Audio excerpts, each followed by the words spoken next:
गगनसदृशं तत्तमस्यादिलक्ष्यम् एकं नित्यं विमलमचलं सर्वोऽभिसखीभूतम् भावातीतं त्रिगुणरहितं सद्गुरुं तं नमामि सद्गुरुं तं नमामि सद्गुरुं तं नमामि।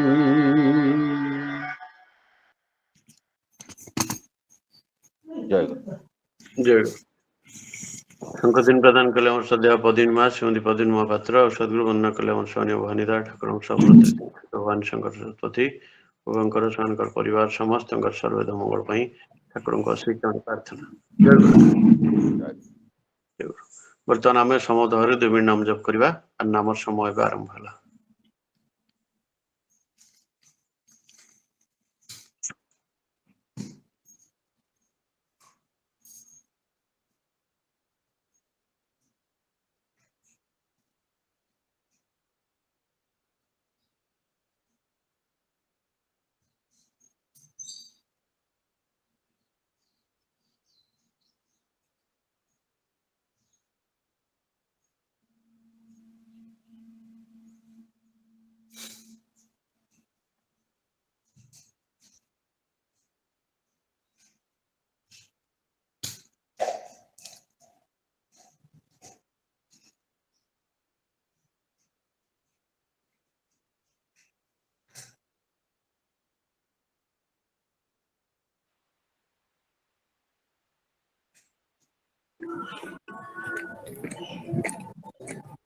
भाई जय गुरु।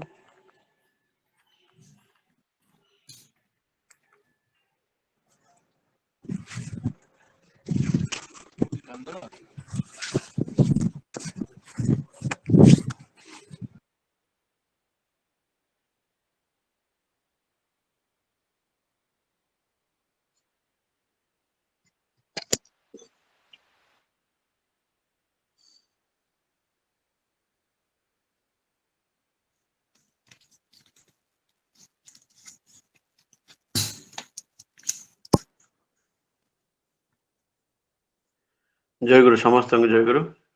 वर्तमान सत्यानुष्ठान ग्रंथ पाठ करिवे हमर सदा भीम भाई श्री भीमसेन बेरा सत्यानुष्ठान ग्रंथ पाठ करिवे।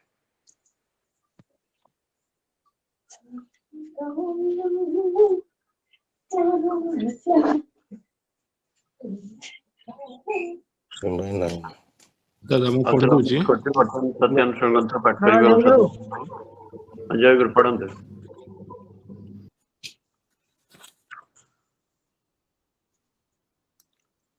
विषय मन संलग्न करने को आसक्ति कहती आउ सतरे संलग्न रहिबा को भक्ति कहती।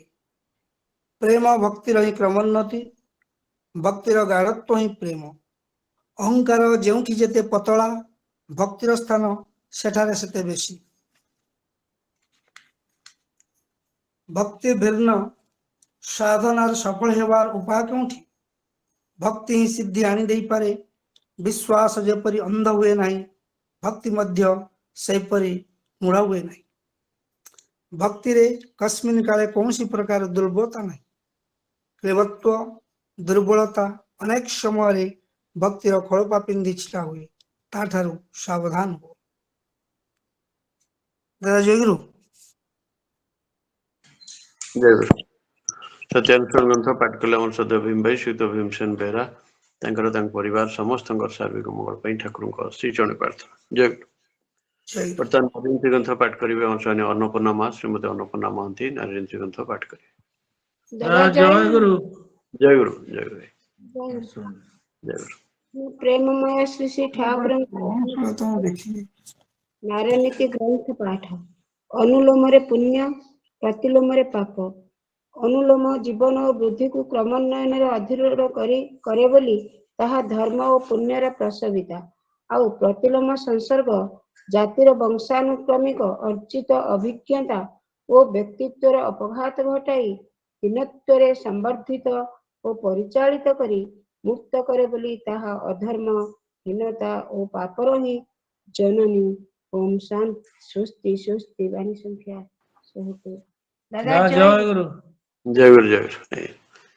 ନାରୀ ନୀତି ଗ୍ରନ୍ଥ ପାଠ କଲେ ଆମର ସେମାନେ ଅନ୍ନପୂର୍ଣ୍ଣା ମା, ଶ୍ରୀମତୀ ଅନ୍ନପୂର୍ଣ୍ଣା ମହାନ୍ତି ଏବଂ ତଥା ଅନ୍ନପୂର୍ଣ୍ଣା ମା ତାଙ୍କର ପରିବାର ସମସ୍ତଙ୍କର ସର୍ବୋଦୟ ମଙ୍ଗଳ ପାଇଁ ଠାକୁରଙ୍କ ସେଇ ଚରଣ ପ୍ରାର୍ଥନା। ଜୟ ଗୁରୁ। ଜୟ। ବର୍ତ୍ତମାନ ସ୍ୱାସ୍ଥ୍ୟ ସଦାଚାର ସୂତ୍ର ଗ୍ରନ୍ଥ ପାଠ କରିବେ ଆମର ସ୍ୱୟଂ ଭାଗବତ ଭାଇ ଠାକୁରଙ୍କ ପବିତ୍ର କର୍ମୀ ଇଞ୍ଜିନିୟର ଭାଗବତ ପ୍ରସାଦ ସାହୁ ସ୍ୱାସ୍ଥ୍ୟ ସଦାଚାର ସୂତ୍ର ଗ୍ରନ୍ଥ ପାଠ କରିବେ। ଜୟ ଗୁରୁ। परम प्रेममय श्री ठाकुरंकर स्वास्थ्य और सदाचार सूत्र ग्रंथ पाठ करुछि। उत्सव कर शिष्टाचार को वर्जन कर नहीं, साध्य वा अभ्यस्त सदाचार को यदि भांगी को आरंभ कर तेबे अभ्यास भी भांगी दिव, जहा साधु छ ताहा मध्य नष्ट पाइब। अनुशासित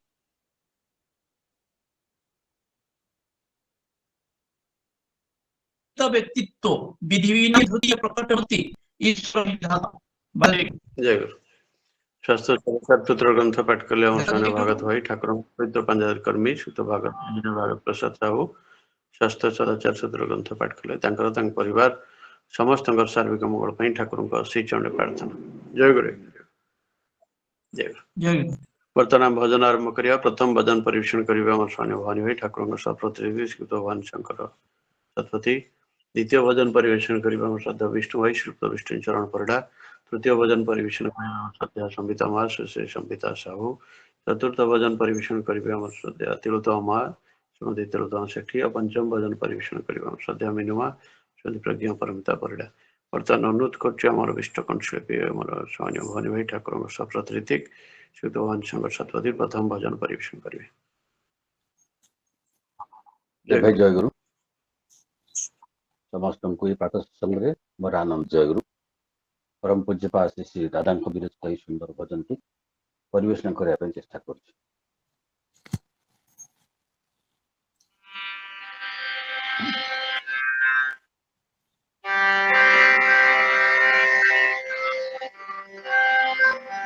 ভক্ত সাধকের রহু ভরি প্রাণ বিশ্বজনে প্রভু তুমি করো ত্রাণ। তুমি তো দয়াল প্রভু সাধনার ধন আমার হিয়াতে ভরে রাখো শ্রীচরণ। ভক্ত সাধকের রহ ভরি প্রাণ বিশ্বজনে প্রভু তুমি করো ত্রাণ। তুমি তো দয়াল প্রভু সাধনার ধন আমার হিয়াতে ভরে রাখো শ্রীচরণ।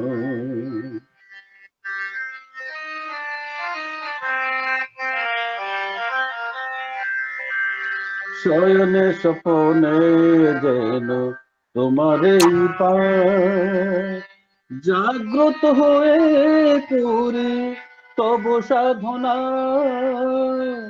শয়নে স্বপনে যেন তোমারই পায় জাগ্রত হয়ে করি তব সাধনা।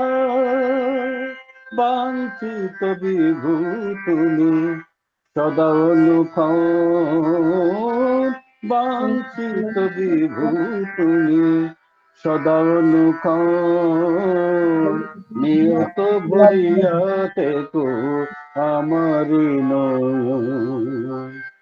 ভক্ত সাধকের রহ ভরি প্রাণ বিশ্বজনে প্রভু তুমি করো ত্রাণ।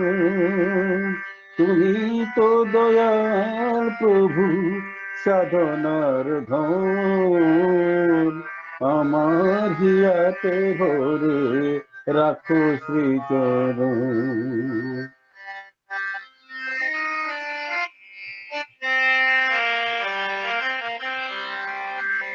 মোরা ভালোবাসা ভক্তি প্রেম তোমার ঘেরিয়া হো নিকুশিত হ্যায়। মোরা ভালোবাসা ভক্তি প্রেম तुम्हार घेरिया होने को से तो है, তোমার সেবাতে হয়ে সফল সাধন, তোমার সেবাতে হয়ে সফল সাধন, সার্থক হোক সবু তন। ভক্ত সাধকের রহ ভরি প্রাণ, বিশ্বজনে প্রভু তুমি করো ত্রাণ। তুমি তো দয়াল প্রভু সাধনার ধন, আমার হিয়াতে ভরে রাখো শ্রীচরণ।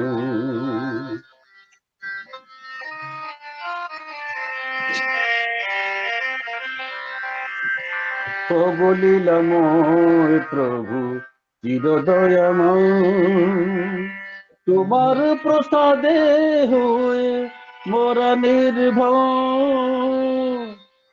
লীলাময় প্রভু চিরদয়াময়, তোমার প্রসাদে হয়ে মোরা নির্ভয়। যে তোমার চিন্তারে ধরিবে মরণ, যে তোমার চিন্তারে ধরিবে মরণ।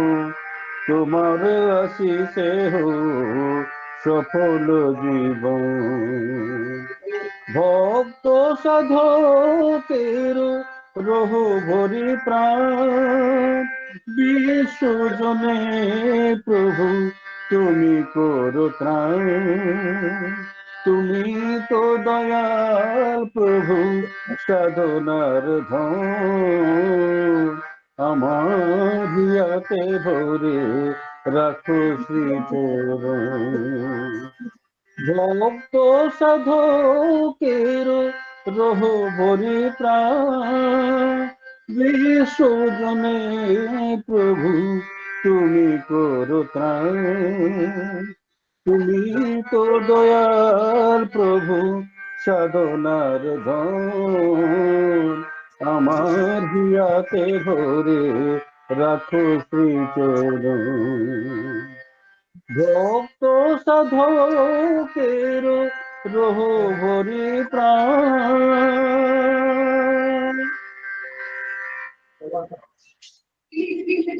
জয় গুরু। ଜୟ ଗୁରୁ। ଖୁବ ସୁନ୍ଦର ଭାବରେ ଆମର ବିଷ୍ଣୁକଣ୍ଠ ଶିଳ୍ପୀ ଆମ ସ୍ୱାମୀ ଭବାନୀ ଭାଇ ଠାକୁରଙ୍କ ସପ୍ତତି ଭବାନୀ ଶଙ୍କର ସପ୍ତତି ଖୁବ ସୁନ୍ଦର ଭାବରେ ପରମ ପୂଜ୍ୟ ଶ୍ରୀ ଶ୍ରୀ ଦାଦାଙ୍କର ବିରଚିତ ଭଜନ ପରିବେଷଣ କଲେ। ତାଙ୍କର ତାଙ୍କ ପରିବାର ସମସ୍ତଙ୍କର ସାର୍ବିକ ମଙ୍ଗଳ ପାଇଁ ଠାକୁରଙ୍କ ଶ୍ରୀ ଚରଣରେ ପୁନର୍ବାର ପ୍ରାର୍ଥନା। ଜୟ ଗୁରୁ ଆଜ୍ଞା। ଜୟ ଗୁରୁ। ଜୟ ଗୁରୁ।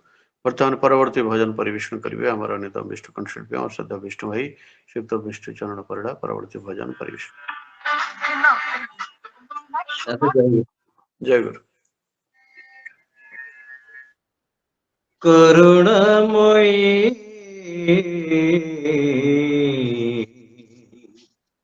করুণাময়ী করুণাময়ী গো মা জগজ্জননী, করুণাময়ী করুণাময়ী করুণাময়ী গো মা জগজ্জননী, করুণা কর বারে করুণা কর বারে করুছি মা কর জুড়ি পদে দলিনী, করুণাময়ী করুণাময়ী করুণাময়ী গো মা জগজ্জননী, কমল আসনে মাগো শরদা তোমার, এদিন হৃদয় কমল মন্ডন কর, কমল আসনে মাগো শরদা তোমার এদিন কমল মন্দন কর মনକୁ ମୋ বাহিনীয় মনକୁ ମୋ বাহিনীয় সিংহ বাহিনী করুণাময়ী করুণাময়ী করুণাময়ী গো মা জগজ্জননী তুমি পতিত পাবনী প্রাণদায়িনী কলুষ মোচন কর মাতা কল্যাণী তুমি পতিত পাবনী প্রাণদায়িনী কলুষ মোচন কর মাতা কল্যাণী অটল ভকতি দিয় অটল ভকতি দিয় শক্তি দয়িনী করুণাময়ী করুণাময়ী করুণাময়ী গো মা জগজ্জননী মহামায়া জগদম্বা গৌরী ভবানী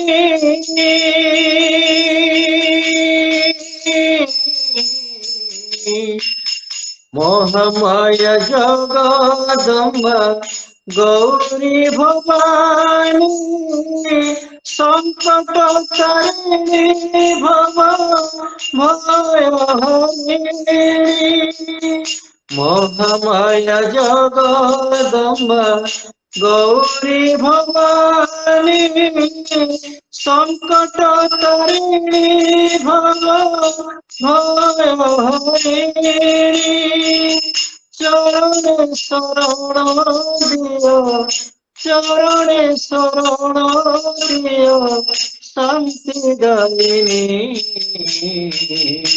করুণাময়ী করুণাময়ী করুণাময়ী গো মা জগজ্জননী করুণা কর বারে করুণা কর বারে করুছি মা কর জড়ি পদে দইনি করুণাময়ী করুণাময়ী করুণাময়ী করুণাময়ী করুণাময়ী গো মা জগজ্জননী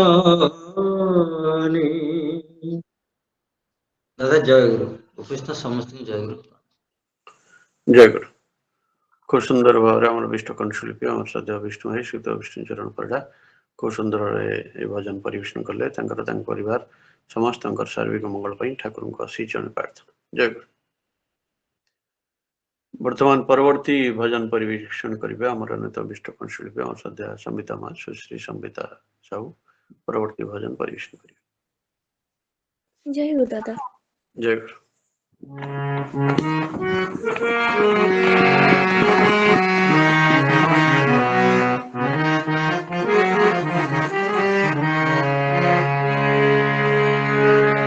পাইছি তোমাকে এই জনমে প্রভু, গীতি সাধনার পরে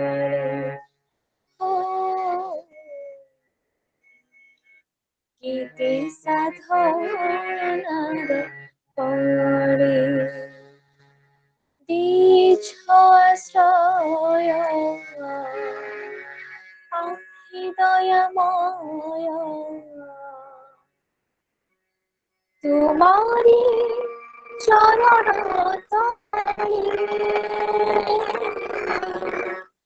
তোমারি চরণ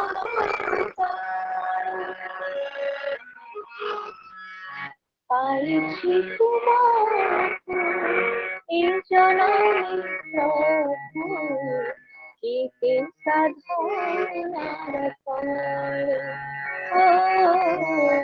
কেতে সাধনার ফলে দিয়েছ আশ্রয় আখি দয়াময় দিয়েছ আশ্রয় আখি দয়াময় তোমারি চরণ তলে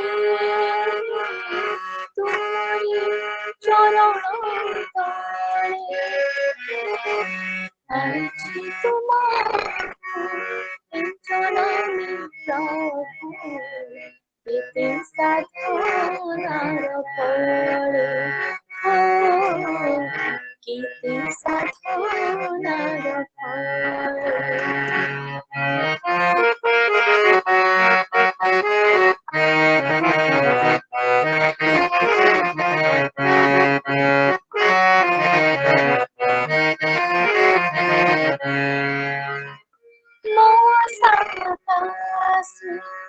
তোমারি করুণা ঝড় ঝড় হয়ে ঝরে জীবন মরুরে হাসা চলে প্রীতি সমজীমা যাইছি মো জীবনর ছন্দ হজি যাইছি মো জীবনর ছন্দ কোটি জীবনর তারে কোটি জীবনর তারে পাইছি তোমার এই জনমে প্রভু এতে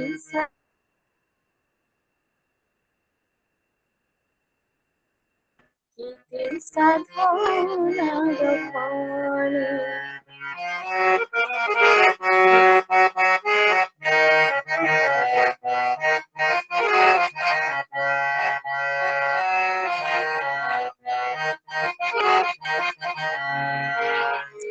সুখ ভরাতীতে দুঃখর নিসারে তোমারে রমিল কথা দূরে দিয়েছি সাই কাজি মোরা কোটি জনমর ব্যথা তুম সিংহাসন সিদ্ধ করেছি তুম সিংহাসন সিদ্ধ করেছি এই মোর নয়ন জলে এই মোর নয়ন জলে পাইছি তোমার জনমে প্রভু কেতে সাধনার ফলে কেতে সাধনার ফলে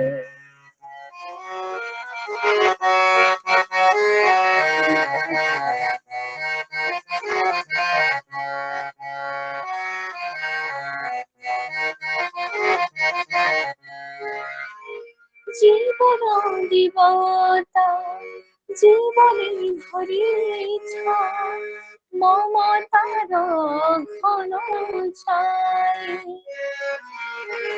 অন্তরে প্রভু বিরাজিছ তুমি অন্তর তম জলাপথ মোর আলোকিত করি জলাপথ মোর আলোকিত করি সহস্র দীপাহি জলে সহস্র দীপাহি জলে চাইছি তোমাকে এই জননী প্রভু দিতে সাধনার ফল দিতে সাধনার ফল দিয়েছ আশ্রয় পাখি দয়াময় দিয়েছ আশ্রয় পাখি দয়াময় তোমারি চরণ তলে তোমারি চরণ তলে চাইছি তোমাকে এই জননী প্রভু দিতে সাধনার ফল দিতে সাধনার ফল দিতে সাধনার ফল।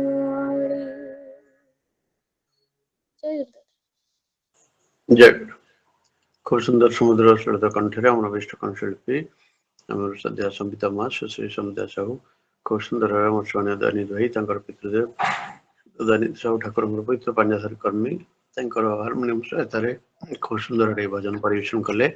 ତାଙ୍କର ତାଙ୍କ ପରିବାର ସମସ୍ତଙ୍କର ସାର୍ବିକ ମଙ୍ଗଳ ପାଇଁ ଠାକୁରଙ୍କ ଶ୍ରୀଚରଣ ପ୍ରାର୍ଥନା। ଜୟ ଗୁରୁ। ଜୟ ଗୁରୁ ଦାଦା। ଜୟ ଗୁରୁ ଆଜ୍ଞା। ଜୟ ଗୁରୁ ଆଜ୍ଞା। ବର୍ତ୍ତମାନ ପରବର୍ତ୍ତୀ ଭଜନ ପରିବେଷଣ କରିବେ ଆମର ଅନ୍ୟତମ ବିଷ୍ଟ କଣ୍ଠଶିଳ୍ପୀ ଆମର ଶ୍ରଦ୍ଧେୟ ସାବି ମା ଶ୍ରୀମତୀ ତିଳୋତ୍ତମା ସେଠୀ ପରବର୍ତ୍ତୀ ଭଜନ ପରିବେଷଣ କରିବେ। ଜୟ ଗୁରୁ ଦାଦା। ଜୟ ଗୁରୁ ମା। ଜୟ ଗୁରୁ।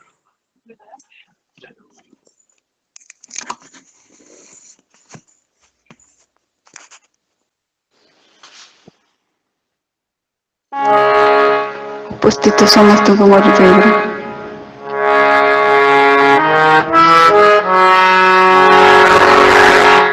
ପ୍ରାଣ ଭରେ ଦେଖো ଦେଖো ଦିନ ଚାଲି যায়,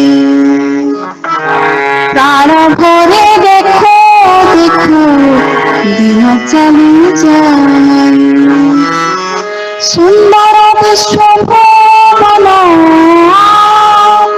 সুন্দর বিশ্বভুবন দেখি দেখি যায়, দেখি দেখি যায়, দেখি দেখি যায়, প্রাণ ভরে দেখো দেখো দিন চালি যায়, দিন চালি যায়।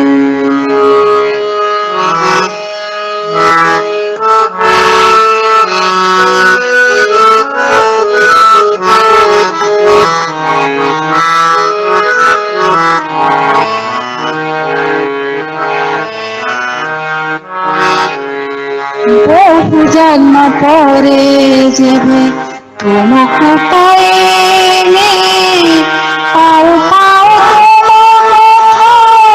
কেতে বুঝিলে,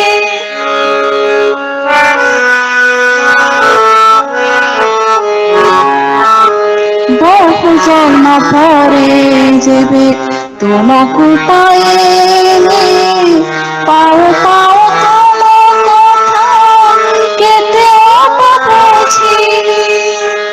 যেতে বুঝে জীবন যেতে বুঝে জীবন ওনা হয়ে যায়, ওনা হয়ে যায়, সুন্দর বিশ্বভুবন সুন্দর বিশ্বভুবন দেখি দেখি যায়, দেখি দেখি যায়, দেখি দেখি যায়, প্রাণ ভরে দেখো দেখো দিন চালি যায়, দিন চালি যায়।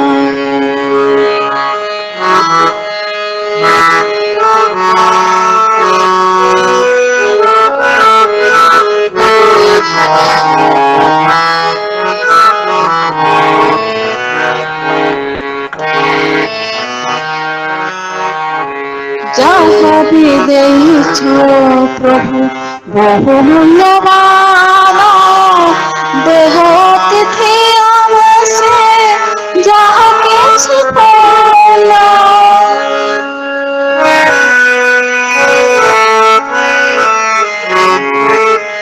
ଯାହା ବି ଦେଇଛ ପ୍ରଭୁ ବହୁ ମୂଲ୍ୟବାନ ଦେହ ଦେଖିବାର ସେ ଯାହା କିଛି ପାଇଲା ତୁମ ଚରଣରେ ଦେଇ ତୁମ ଚରଣରେ ଦେଇ ଧନ୍ୟ ହୋଇଯାଏ ଧନ୍ୟ ହୋଇଯାଏ ସୁନ୍ଦର ବିଶ୍ୱଭୁବନ ସୁନ୍ଦର ବିଶ୍ୱଭୁବନ ଦେଖି ଦେଖି ଯାଏ ଦେଖି ଦେଖି ଯାଏ দেখি দেখি যায় প্রাণ ভরে দেখো দেখো দিন চালি যায় দিন চালি যায়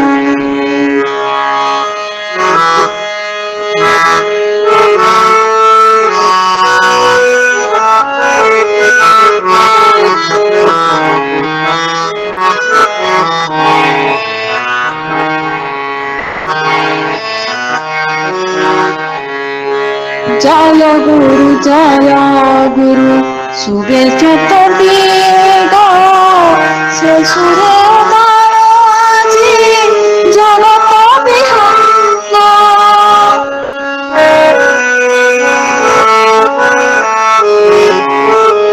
জয় গুরু শুভেচ্ছা দিগ সে সুরে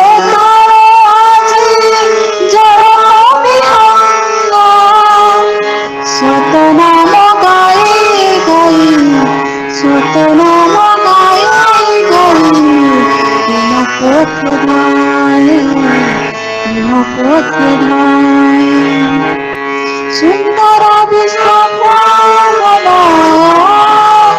সুন্দর বিশ্বভুবন দেখি দেখি যায় দেখি দেখি যায় দেখি দেখি যায় প্রাণ ভরে দেখো দেখো দিন চালি যায় দিন চালি যায় সুন্দর বিশ্বভুবন সুন্দর বিশ্বভুবন দেখি দেখি যায় দেখি দেখি যায় দেখি দেখি যায় দেখি দেখি যায়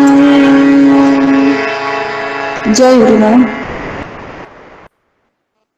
জয় গুরু খুব সুন্দর সমুদ্র সরজ কণ্ঠরে আমার বিষ্টপন শিল্পী শ্রদ্ধা সাবি মা শ্রীমতী তিলোত্তমা সেঠী খুব সুন্দর ভাবে আমার সম্মানীয় সুকান ভাই ঠাকুর আমার পবিত্র পাঞ্জাবী কর্মী শীতচন্দ্র চରଣ ସେଠୀଙ୍କର ହାରମୋନିୟମ ସହାୟତାରେ খুব ସୁନ୍ଦର ଭାବେ ଆମର ସମ୍ମାନୀୟ ଜଗନ୍ନାଥ ଦା ଠାକୁର ଆମର ସପ୍ରତିଥି କିଞ୍ଜିନ ଜଗନ୍ନାଥ ବିଶ୍ୱାଳଙ୍କର ବିରଚିତ ଏହି ଭଜନ ଖୁବ ସୁନ୍ଦର ଭାବେ ପରିବେଷଣ କଲେ ତାଙ୍କର ତାଙ୍କ ପରିବାର ସମସ୍ତଙ୍କର ସାର୍ବିକ ମଙ୍ଗଳ ପାଇଁ ଠାକୁରଙ୍କ ଶ୍ରୀଚରଣ ପ୍ରାର୍ଥନା ଜୟ ଗୁରୁ ଜୟ ଜୟ ଗୁରୁ ବର୍ତ୍ତମାନ ପରବର୍ତ୍ତୀ ଭଜନ ପରିବେଷଣ କରିବେ ଆମର ଅନ୍ୟତମ ବିଷ୍ଟକୋଣ ଶିଳ୍ପୀ ଆମ ଶ୍ରଦ୍ଧା ମିନୁ ମା ଶ୍ରୀମତୀ ପ୍ରଜ୍ଞା ପରିମିତା ପରିଡ଼ା ପରବର୍ତ୍ତୀ ଭଜନ ପରିବେଷଣ କରିବେ ଜୟ ଗୁରୁଦେବ ସମସ୍ତଙ୍କୁ ଜୟ ଆନ୍ତରିକ ଜୟ ଜୟ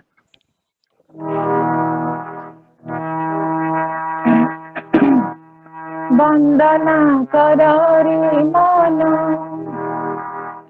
ଗୋବିନ୍ଦ ପଦାର ବିନ୍ଦ ଆନନ୍ଦରେ କର ପାନ ପ୍ରଭୁ ନାମ ମକରନ୍ଦ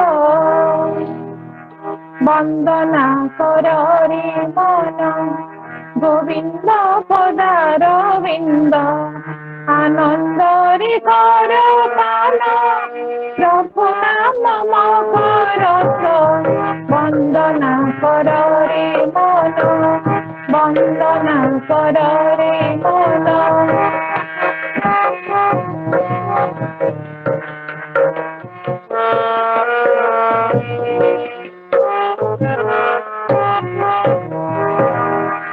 আজি যাইতিলা জীবনর ছন্দ মন্দির চিঠি प्रवृत्तिर फन्द आजि जाइथिला जीवनर छन्द छन्दी रखिथिला प्रवृत्तिर फन्द ते फन्द खोलिल खोली तोड़ी नेल ते फन्द खोलिल खोली तोड़ी नेल देल मुक्तिर आनन्द वन्दना कर रे मन गोविन्द पदारविन्द आनन्द रे कर प्रभु नाम मकरन्द वन्दना कर रे मन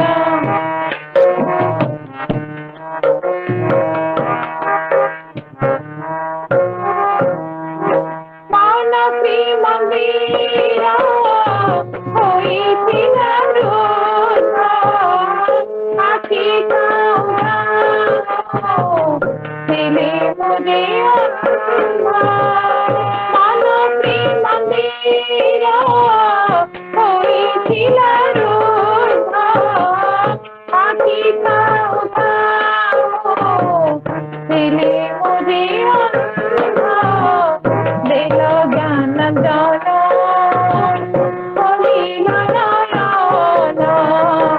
दिल ज्ञान जान खोलिल नयन दिल जीवनर छन्द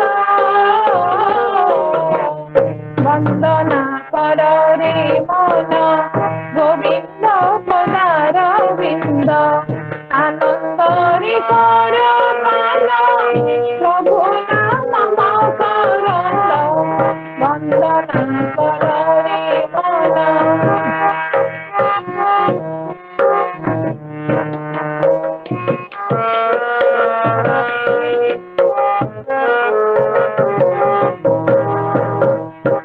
सन्ततित प्राणी शीतल चन्दन अजस्र निवान कान्दे अनुपान सन्ततित प्राणी शीतल चन्दन अजस्र निवान कान्दे अनुपान मिलनर छन्दे दिव्य प्रेमानन्दे मिलनर छन्दे दिव्य प्रेमानन्दे मन तुली सबु नन्द वन्दना कर रे मन गोविन्द पदारविन्द आनन्द रे कर मान प्रभु नाम मकरन्द वन्दना कर रे मन गोविन्द पदारविन्द आनन्द रे कर मान प्रभु नाम मकरन्द वन्दना कर रे मन वन्दना कर रे मन वन्दना कर रे मन जय गुरुदेव जय जय गुरु खूब सुंदर समुद्र कंठरे आम विष्ट कंठशिल्पी आम सद्या मीनू मास श्रीमती प्रज्ञा परिमिता परिड़ा खूब सुंदर भाव सुर पूज्य नकुल विरचित भजन परिवेशन कले परिवार समस्त सार्विक मंगल ठाकुर श्रीचरण प्रार्थना जय गुरु वर्तमान कीर्तन परिवेशन करेंगे आम सत्य दिलीप भाई ठाकुर पवित्र पांडाधरी कर्मी श्रीयुक्त दिलीप कुमार साहू और सहयोगी मैंने कीर्तन परिवेशन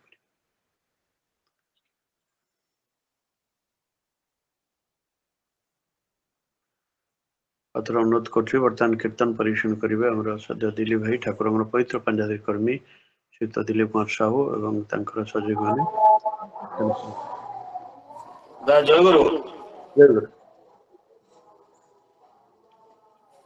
जय गुरु जय गुरु आरंभ करंतु जय गुरु आज्ञा आज्ञा ए सत्संग उपस्थित समस्त को मोर जयगुरु जनाए मो सांगे आमर राजक भाई पुत्र भाई आमर रवि भाई बाजा आमर आभ्यस्त अभीम भाई अच्छा तेणु चेष्टा कर जयगुरु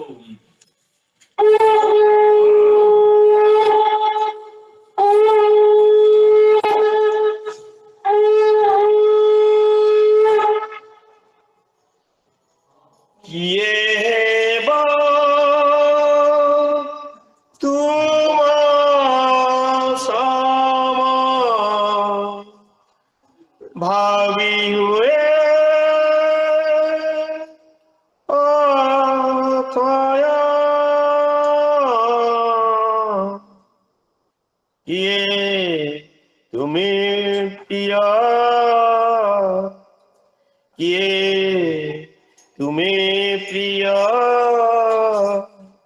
मो जीवन चला पथे होइछ सहाय मो जीवन चला पथे होइछ सहाय किए हेब तुम सम भावी हुए अतर किए हेब तुम सम भावी हुए अतर किए हेब तुम सम भावी हुए अतर किए हेब तुम सम भावी हुए अतर ये प्रिया ये प्रिया ये प्रिया ये प्रिया जीवन चला पथे होइछ सहाय जीवन चला पथे होइछ जीवन चला पथे होइछ सहाय जीवन चला पथे होइछ सहाय ये तुम भावी हुए ये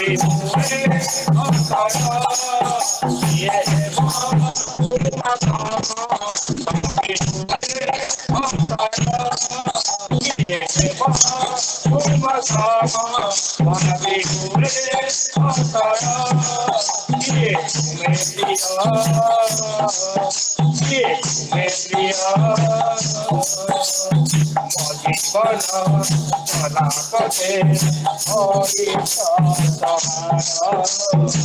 जीवन चला पथे होइछ सरदिहे अपरूपा दर्शन लाभि अशांत एक मने बहे शांतिर सुरभि सरदिहे अपरूपा दर्शन लाभि शांत एक मने बहे शांतिर सुरभि संतान मुदे साधने बिलीला चढ़ता शिखरे हेबा पाई फूल अवध संतान मुदे साधने बिलीला चढ़ता शिखरे हेबा पाई फूल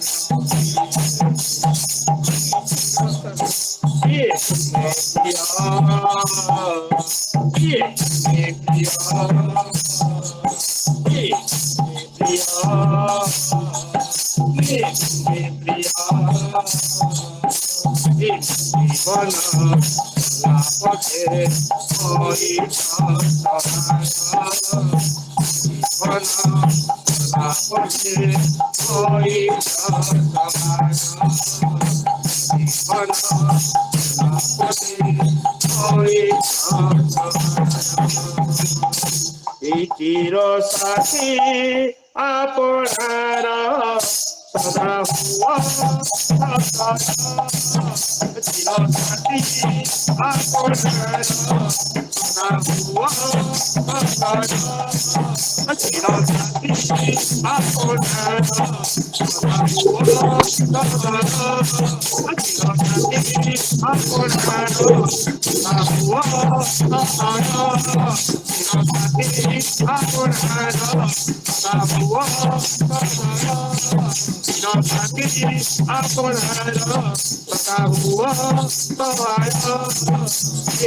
में प्रिया ये में प्रिया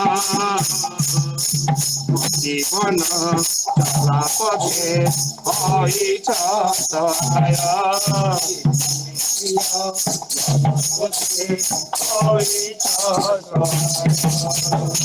प्रदत्त पथ पाशरी दिग भूले देवे दयामय डाक तुमको किछुवे प्रदत्त पथ पाशरी दिग भूले देवे दयामय डाक तुमको किछुवे अटूट এই বন্ধন দেল হে জনাই আজু জড় বহু জানি সচনা নাই অটুট এই বন্ধন দেল হে জনাই আজু জড় বহু জানি সচনা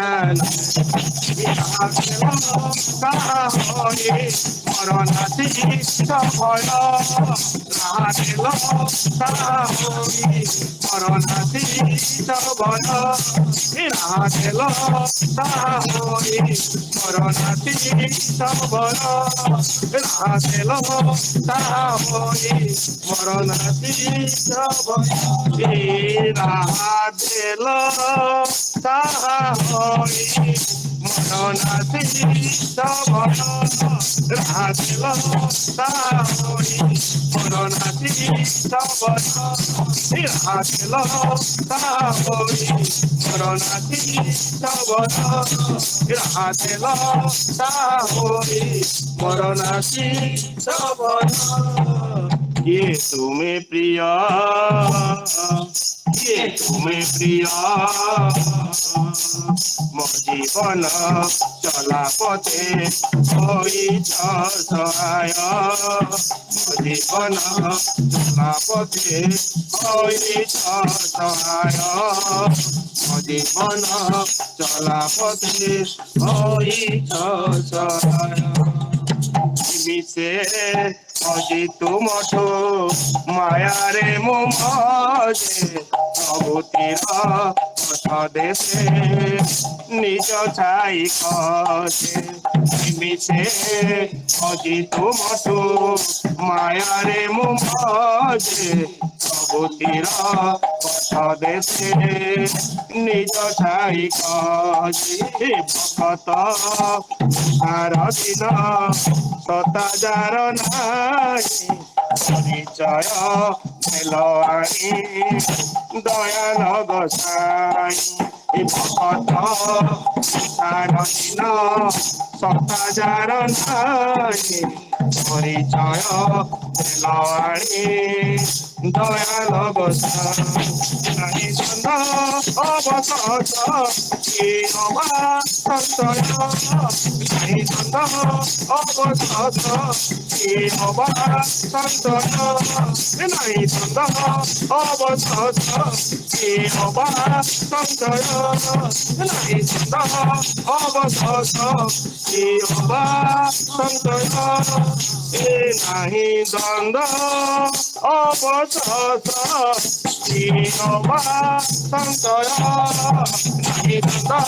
अवसत संतय नहीं द्वंद अवसत संतय नहीं द्वंद अवसत ये तुम्हें प्रिया ये तुम्हें प्रिया ये तुम्हें प्रिया ये तुम्हें प्रिया ମୋ ଜୀବନ ଚଲା ପଥେ ହୋଇଛ ସହାୟ ଜୀବନ ଚଲା ପଥେ ହୋଇଛ ସହାୟ ଜୀବନ ଚଲା ପଥେ ହୋଇଛ ସହାୟ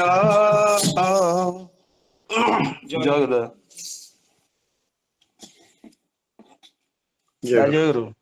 ହଁ ଜୟଗୁରୁ। ଖୁବ ସୁନ୍ଦର ଭାବରେ ଆମର ଦିଲ୍ଲୀପ ଭାଇ ଠାକୁରଙ୍କର ପବିତ୍ର ପାଞ୍ଜାହାରୀ କର୍ମୀ ଶ୍ରୀଯୁକ୍ତ ଦିଲ୍ଲୀପ କୁମାର ସାହୁ ଏବଂ ତାଙ୍କର ସହଯୋଗୀ ଆମର ଭାଇ ରବୀନ୍ଦ୍ରନାଥ ସାହୁ ଠାକୁରଙ୍କ ପବିତ୍ର ପାଞ୍ଜାହାରୀ କର୍ମୀ, ପ୍ରଭାକର ସାହୁ ଠାକୁରଙ୍କର ପବିତ୍ର ପାଞ୍ଜାହାରୀ କର୍ମୀ, ଭୀମ ଭାଇ ଭୀମସେନ ବେହେରା ସମସ୍ତେ ମିଳିତ ଭାବରେ ଏ କୀର୍ତ୍ତନ ପରିବେଷଣ କଲେ। ଆଉ ଦିଲ୍ଲୀପ ଭାଇ ତାଙ୍କ ପରିବାର ଏବଂ ରବି ଭାଇ ଆଉ ପ୍ରଭାକର ଭାଇ ଭୀମ ଭାଇ ତାଙ୍କ ପରିବାର ସମସ୍ତଙ୍କର ସର୍ବ ମଙ୍ଗଳ ପାଇଁ ଠାକୁରଙ୍କ ଶ୍ରୀ ଚରଣ ପ୍ରାର୍ଥନା। ଜୟଗୁରୁ ସମସ୍ତ ପ୍ରତିଦିନ ପ୍ରାତଃ ସମୟରୁ ଚାନ୍ଦୋଳ ସତ୍ସଙ୍ଗ ବିହାର ଅନୁକୂଳରୀ ସତ୍ସଙ୍ଗ ଆଉ ଆଜିର ସତ୍ସଙ୍ଗ ପ୍ରତିଦିନ ଭଳି ନିବେଦନ କରିଛନ୍ତି ଆମର ଶ୍ରଦ୍ଧା ପ୍ରସନ୍ନ ବାବୁ ଶ୍ରୀତ ପ୍ରସନ୍ନ କୁମାର ବେହେରା ଆଇଭେଶ ତାଙ୍କର ତାଙ୍କ ପରିବାର ସମସ୍ତଙ୍କର ସାର୍ବିକ ମଙ୍ଗଳ ପାଇଁ ଠାକୁରଙ୍କ ଶ୍ରୀ ଚରଣ ପ୍ରାର୍ଥନା। ତା ସହିତ ସତ୍ସଙ୍ଗ ନିବେଦନ କରିଛନ୍ତି ଆମର ସମ୍ମାନୀୟ କାହ୍ନୁ ଭାଇ ଶ୍ରୀତ କାଞ୍ଚନ ବସନ୍ତିଆ ଏବଂ ସମ୍ମାନୀୟ ମାଳତୀ ମା ଶ୍ରୀମତୀ ମାଳତୀ ବସନ୍ତିଆ ପ୍ରତିବର୍ଷ ଏଇ ଦିନରେ ତାଙ୍କର ସତ୍ସଙ୍ଗ ନିବେଦନ କରିଥାନ୍ତି। ତାଙ୍କର ଗୃହରେ ଠାକୁରଙ୍କର ଆସ୍ଥାନ ପ୍ରତିଷ୍ଠାର ଏହି ସ୍ମୃତି ଦିବସ ଆଉ ଠାକୁରଙ୍କ ଶ୍ରୀ ଚଣ୍ଡେ କାହ୍ନୁ ଭାଇ ମାଳତୀ ମାଙ୍କର ଈଶ୍ୱରଛଳ ଜୀବନ ଉତ୍ତରୋତ୍ତର କାମନା କରିବା ସହିତ ଆଉ ସେମାନଙ୍କର ସୁସ୍ଥ ସୁଦୀର୍ଘ ନିରାମ ଜୀବନ ପାଇଁ ତାଙ୍କ ପରିବାର ସମସ୍ତଙ୍କର ସର୍ବତ ମଙ୍ଗଳ ପାଇଁ ଠାକୁରଙ୍କ ଶ୍ରୀ ଚଣ୍ଡେ ପ୍ରାର୍ଥନା। ତା ସହିତ ସତ୍ସଙ୍ଗ ନିବେଦନ କରିଛନ୍ତି ଆମର ଶ୍ରଦ୍ଧା ଜ୍ୟୋତିମା ଶ୍ରୀମତୀ ଜ୍ୟୋତିର୍ମୟୀ ସାହୁ ତାଙ୍କର ଦୀକ୍ଷା ଦିବସ ଉପଲକ୍ଷେ ଠାକୁରଙ୍କ ଶ୍ରୀ ଚଣ୍ଡରେ ତାଙ୍କର ଈଶ୍ୱରଛଳ ଜୀବନ ଉତ୍ତରୋତ୍ତର ଉନ୍ନତି କରିବା ସହିତ କାମନା କରିବା ସହିତ ତାଙ୍କ ପରିବାର ସମସ୍ତଙ୍କର ସର୍ବତ ମଙ୍ଗଳ ପାଇଁ ଠାକୁରଙ୍କ ଶ୍ରୀ ଚଣ୍ଡେ ପ୍ରାର୍ଥନା। ପ୍ରତିଦିନ ଭଳି ଆମର ସତ୍ସଙ୍ଗରେ ଅନେକ ପୂଜ୍ୟ ରୀତିକ ଅଧୈର୍ଯ୍ୟ ଯାଜକ ଗୁରୁ ଭାଇ ମାନେ ମା ମାନେ ଯୋଗଦାନ କରିଛନ୍ତି।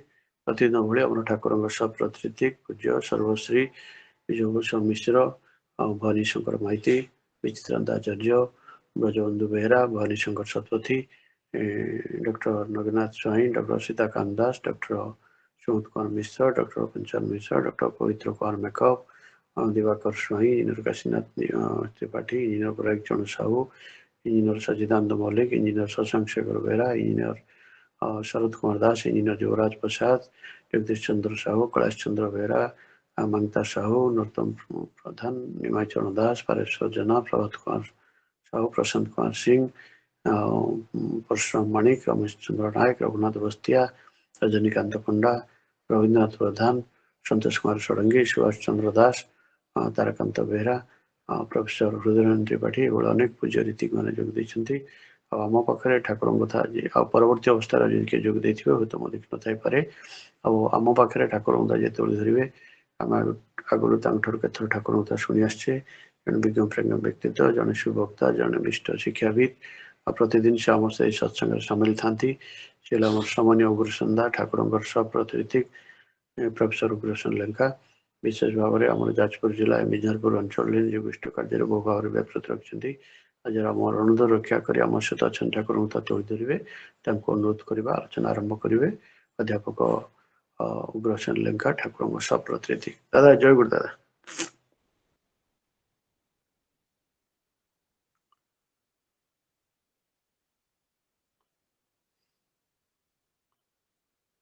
ଜୟ ଗୁରୁ ଦାଦା ଆରମ୍ଭ କରନ୍ତୁ।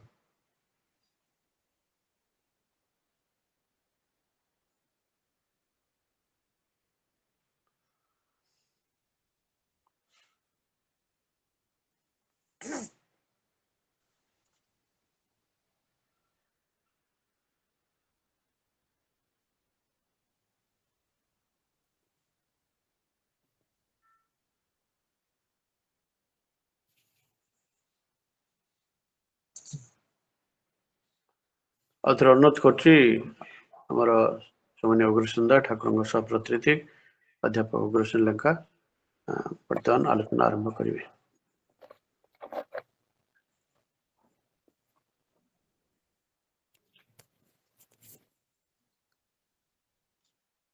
ଟିକେ ଫୋନ କରିଦିଅନ୍ତୁ। ଆଜ୍ଞା ଜଏନ ତ କରିଛନ୍ତି। ଓହୋ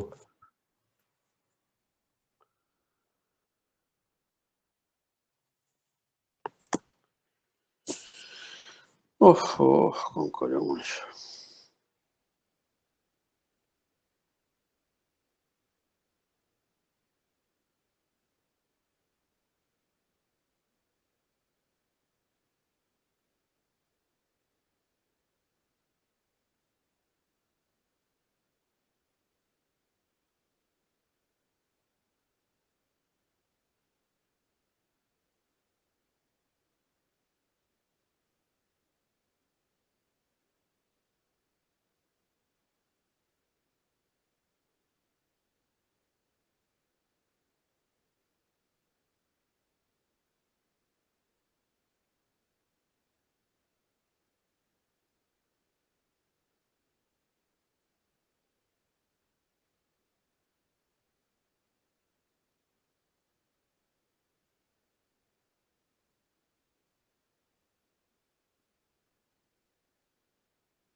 କେହି ଜଣେ ଟିକେ ହ୍ୟାଲୋ ଆଜ୍ଞା ହେଲା କି?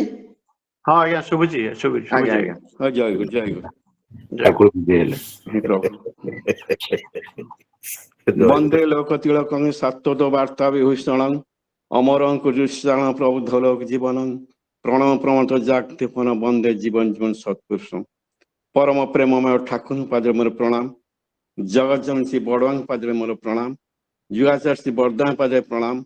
ପରମ ଆଚାର୍ଯ୍ୟ ଦେବ ଅନନ୍ତ କୋଟି ପ୍ରଣାମ ଜଣାଉଛି।